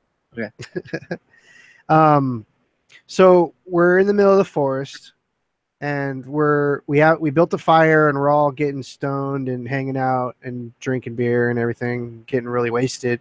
And we needed more firewood. It was getting cold. It was getting dark and cold. It was actually dark. It was like at midnight, and we needed to get more wood, and there wasn't anything near where we were camping. So I said, all right, I'll go and look. So I go walking and walking and walking. I have a flashlight, and I'm walking, and then there's like this little, like a mountain that I get to, like the base of a mountain, and I'm looking on the ground with my flashlight, looking for wood and sticks, and I'm just gathering whatever I can find because there's nothing, and I didn't have an axe or nothing. So I'm walking, and all of a sudden I'm by the base of this hill, and I put my flashlight up, and there's a cave with like 24 big eyes glowing from the flashlight. And I'm like, oh shit. And I like turn around really slowly and I walk slowly out of there. They were all like mountain lions or something like that in a cave. Bats. Dude, their eyes were huge. There's no way bats had huge eyes the size of freaking quarters, bro. Or They bigger were than that. They were bats. They had huge bats. They eyes. were the biggest Nah, bats in the world. they were Well, either mountain coyote. lions don't live in prides, so if there was a dozen of them, they were not mountain lions. Well, I might have been exaggerating, but dude, I was scared shitless, dude, because it was some crazy animals in this cave. That's You know what? I think the point is that it doesn't matter what kind of animal it was. You probably don't want to be going in there. No, I didn't even want to go near it. that. Yeah, that reminds me of a. Yeah. Oh, I have a Tinder story that I can't tell. No. This is I'm going to tell an animal story that this story. Your story reminds me of this story because you have no idea what was in that cave, right? Probably coyotes, like Stephanie says in chat. It's probably right. Yeah, but they'll fuck you up, dude. Oh yeah. They'll take down coyotes. They can take down an elk, a dozen coyotes. So you're not that large. Yeah, Anyway. they'll take down a stone teenager in a second. Off the coast of Colombia, there's an island. It's called Gorgona, and the reason it's called Gorgona is because it's named for the Gorgons, and Medusa was a Gorgon. They had the snake-like hair. And I was doing some research in Colombia and got a chance to stay out on this island for about a month. It was a crazy place. It had its own amazing energy. It was like its own planet almost. Where was this again? South America? It's on the Pacific side of Colombia. Okay. It's one of the only islands on the Pacific side, and they say it was detached from the mainland like 60 million years ago or something. It's very primeval, and it's pretty crazy. It's one of the few places in Colombia that's completely protected. During the Civil War, there was a prison there, and they cut about 30% of the island for firewood, but still 70% of the island is primordial, like Avatar forest, huge trees, crazy plants that don't exist anywhere else. It's pretty amazing. Only about 10 people are allowed on the island at the same time, and usually like five researchers, 5 tourists, and then the people who work there. So it's a very, very secluded place. You can't just get there. There's no roads into the places that you need to. So in order to get to there, you have to take a plane into a little tiny town and then take a truck down, crazy roads to a river, and you have to get onto a boat.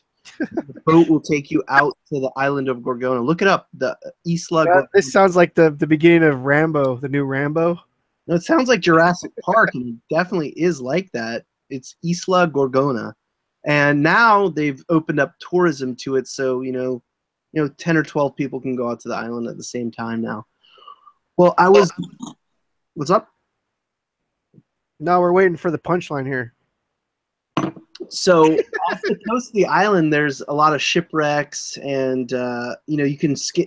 We were skin diving down to this wreck. Oh my god, dude! And we're diving down, we're coming up, and all of a sudden, I see all the fish just go and disappear, and like that's not good. Yeah, panic sets in, and I look over, and there's this fucking shark, like 30 feet long. Like giant. And I'm there with two other people who are on the island with me, and one of them is one of the kind of the guy like tourist guides, and I just instinctually I just start swimming. I just start swimming. Yeah, you're not supposed to do that. Nope. Well, I was like, I think his name was Jesus or something. I was like, Jesus, there's a fucking giant shark. Like, what the fuck? He's like, stop moving. Everybody stop moving. Is anybody bleeding? All right. Yeah. Like, if you're bleeding, we have a serious problem. So we look up, we stop, we're kind of grouped together and like fan out. And then we're looking out, and he's like, yeah, there's not, we don't really know of that many great white sharks, but this is like the time where the seals come and or whatever. Man. And then the shark gets closer and closer and closer and closer and closer, and it's a fucking whale shark. Oh, Like a baby whale shark. right.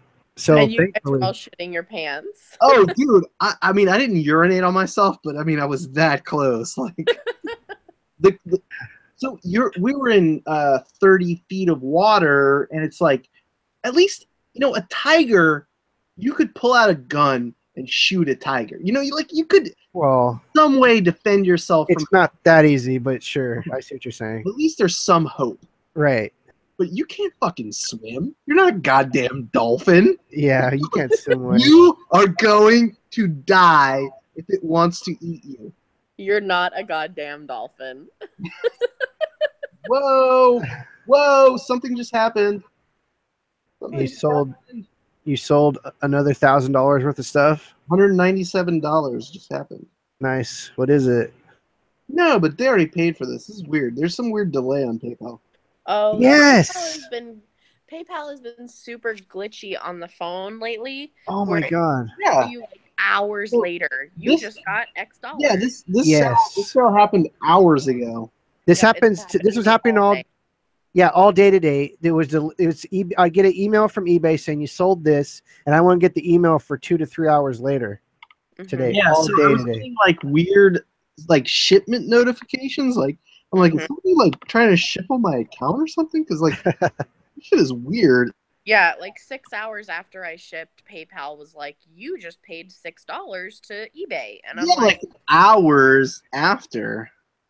I was napping. I did nothing of the sort. I thought just because of Black Friday, there's probably so many transactions happening right now today, so it's just a delay in the system. That's all it is. I'm gonna show you that I wasn't exaggerating. Look here, you see today. Oh, look at my numbers, everybody! No, I'm doing so well today. it doesn't happen every day. I know. Just enjoy it, man. Enjoy it. I'll give you shit, but still enjoy it. Because I wish those were my numbers. I'm a little jealous. Well, I've never had $1,000 day. really, you will soon. Ever? I You think never I had, sold? I think I had like a $600 day. Okay, Kayla, what's the largest valued thing you've ever sold on eBay? Price-wise, like one item.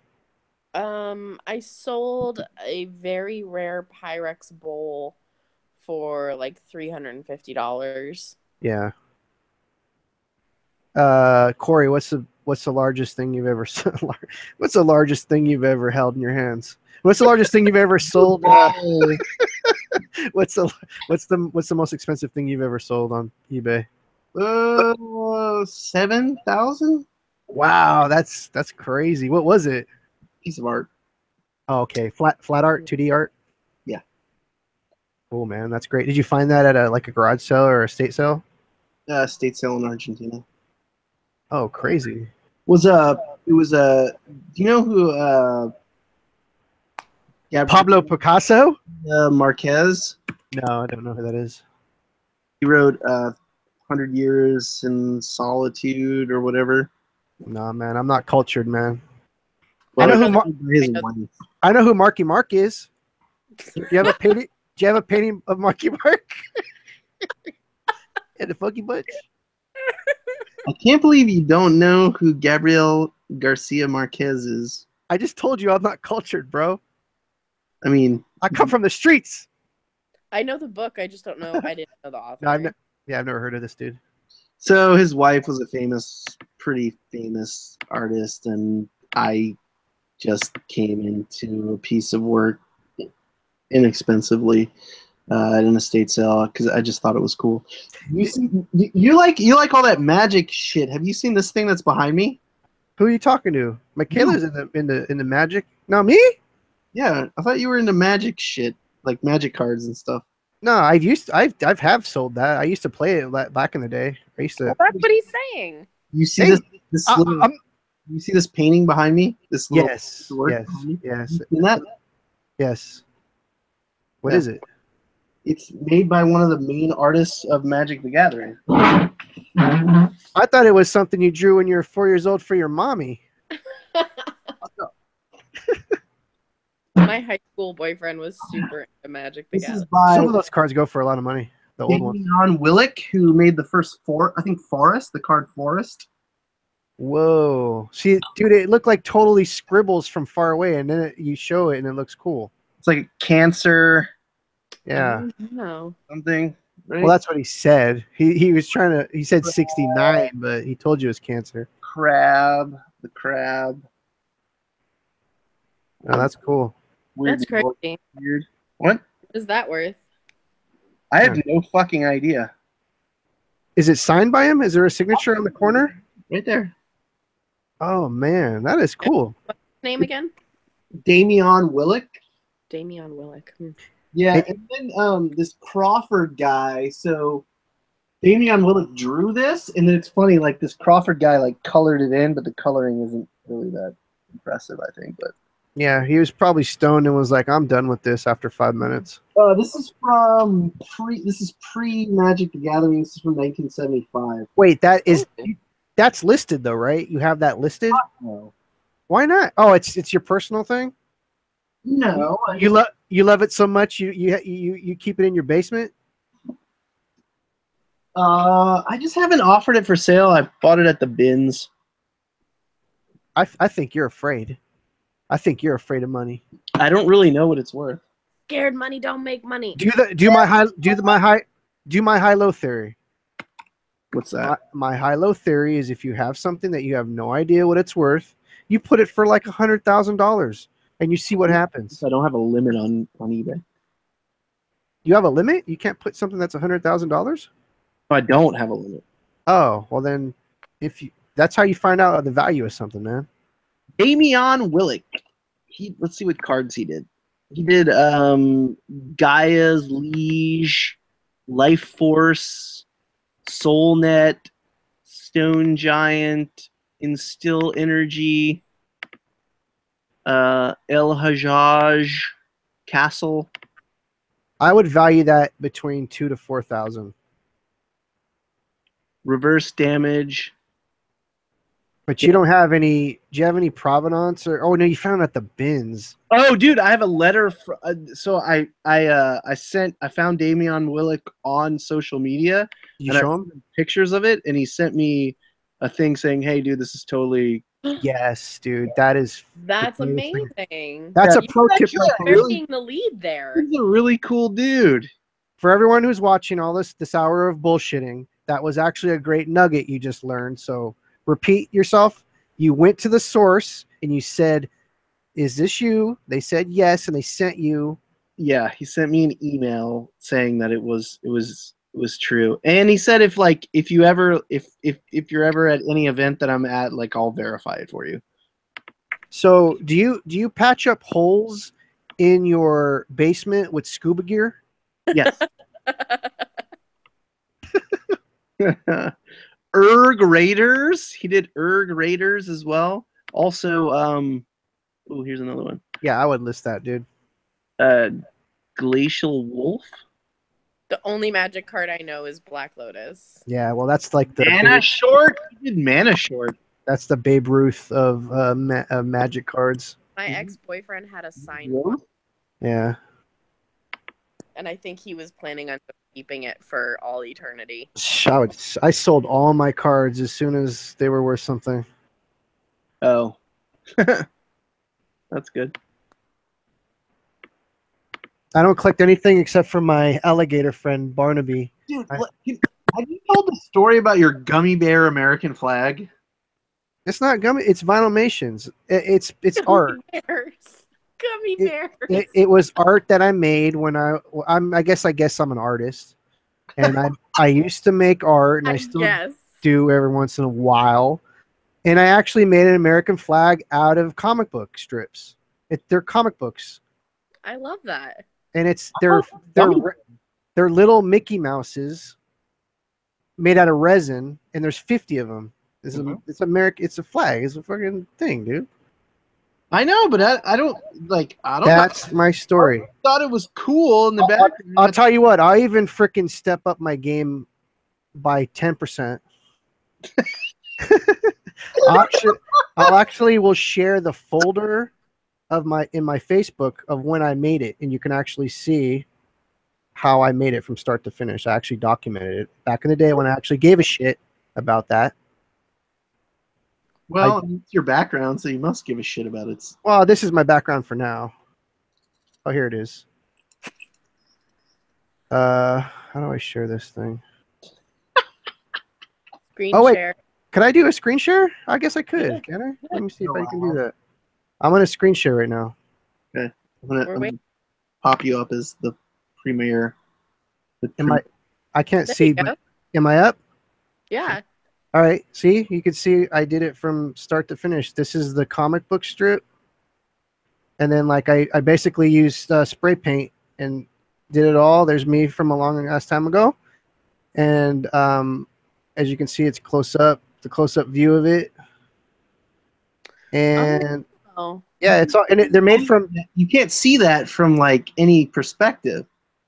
Yeah, and then there they all are glued on all together. And what it is it's a comic from the 50s. It's a Walt Disney comics from the 50s, and there's me making it. Mm-hmm. And yeah, that's that. That's awesome. What would you value that $5 maybe. at? Okay, I'll give you $5. I don't know. I was actually trying to Maybe sell 10. it.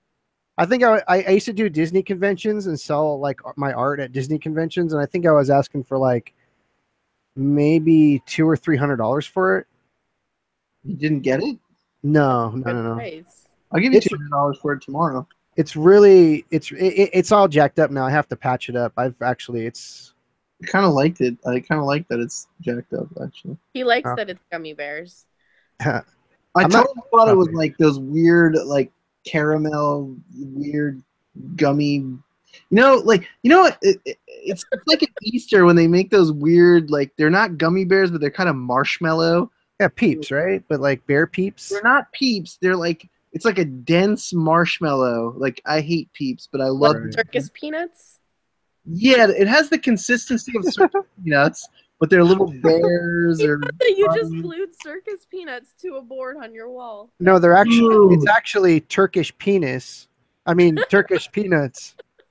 No, they're all little resin. I actually cast every one of those. They're little resin things from Ice Cube. Mickey cast Mouse. Yeah, out of Mickey Mouse Ice Cube thing, Oh, silicone you thing. fancy. Yeah, I totally went crazy on that thing. That's super cool. And the only one who gave a shit in my whole life, other than my wife who thought it was cool, was Corey. I actually think it's He's really like, I'll give you $200 for it with a hole in it. I don't care. I'll give you $200 for it, like right now. I'll PayPal you now. Are you serious? Absolutely. All right. Well, But you'd have to bring it to the reseller. yeah, you're gonna have to. Yeah, this thing is not. I will. If you bring that to the reseller thing, like I will pay your airfare. Yeah, no. I that sounds very tempting, man. But I can't do it. I'm telling you, if you ever meet me in person, and you're down here and you want to get it for that much, I'll sell it to you. Okay. I Deal. don't know where you live. Yeah.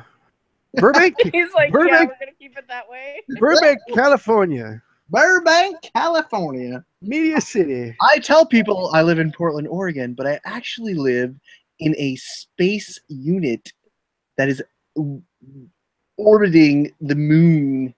Yeah, I believe it. No, we totally believe that. Yeah. When I don't show up, You're like, sorry, the space bunker. When I couldn't don't show find up to the Portland meetup thing, you'll know that I actually don't live here. I tell people I live outside of Los Angeles. It just makes sense because people don't know where Burbank is usually. I mean, if you've ever seen the videos of where my office is in Sullivan, you can totally stalk me. Okay. Okay, buddy. Geolocated pretty easily. All right, guys. I'm gonna head off to bed. It was nice seeing you guys. Have a happy Saturday. The only reason I did this show tonight is you asked to do it. So just Well, why didn't you? Did you message me? I haven't checked my phone in like a few hours. No, I'm serious. He's like, are you gonna do a show? I was like, yeah, I'll probably do one. Yeah, but that was it. I mean, if you message me and be like, "Hey, dude, I'm on a show," I thought I sent you an invite. I sent you an invite. did you? I haven't. Like I said, I haven't checked my phone in a while. It's okay, Dr. Evilos. We still love you anyway. Dr. Happy Evilos. Thanksgiving. Eat your tacos. Eat my tacos and my corned beef hash. Eat your hash and tacos. It's all good. That's too Kayla, it's lovely to see you. Let's terminate this broadcast. Thanks everybody in the chat who likes circus peanuts. Bye. Peace out. Bye.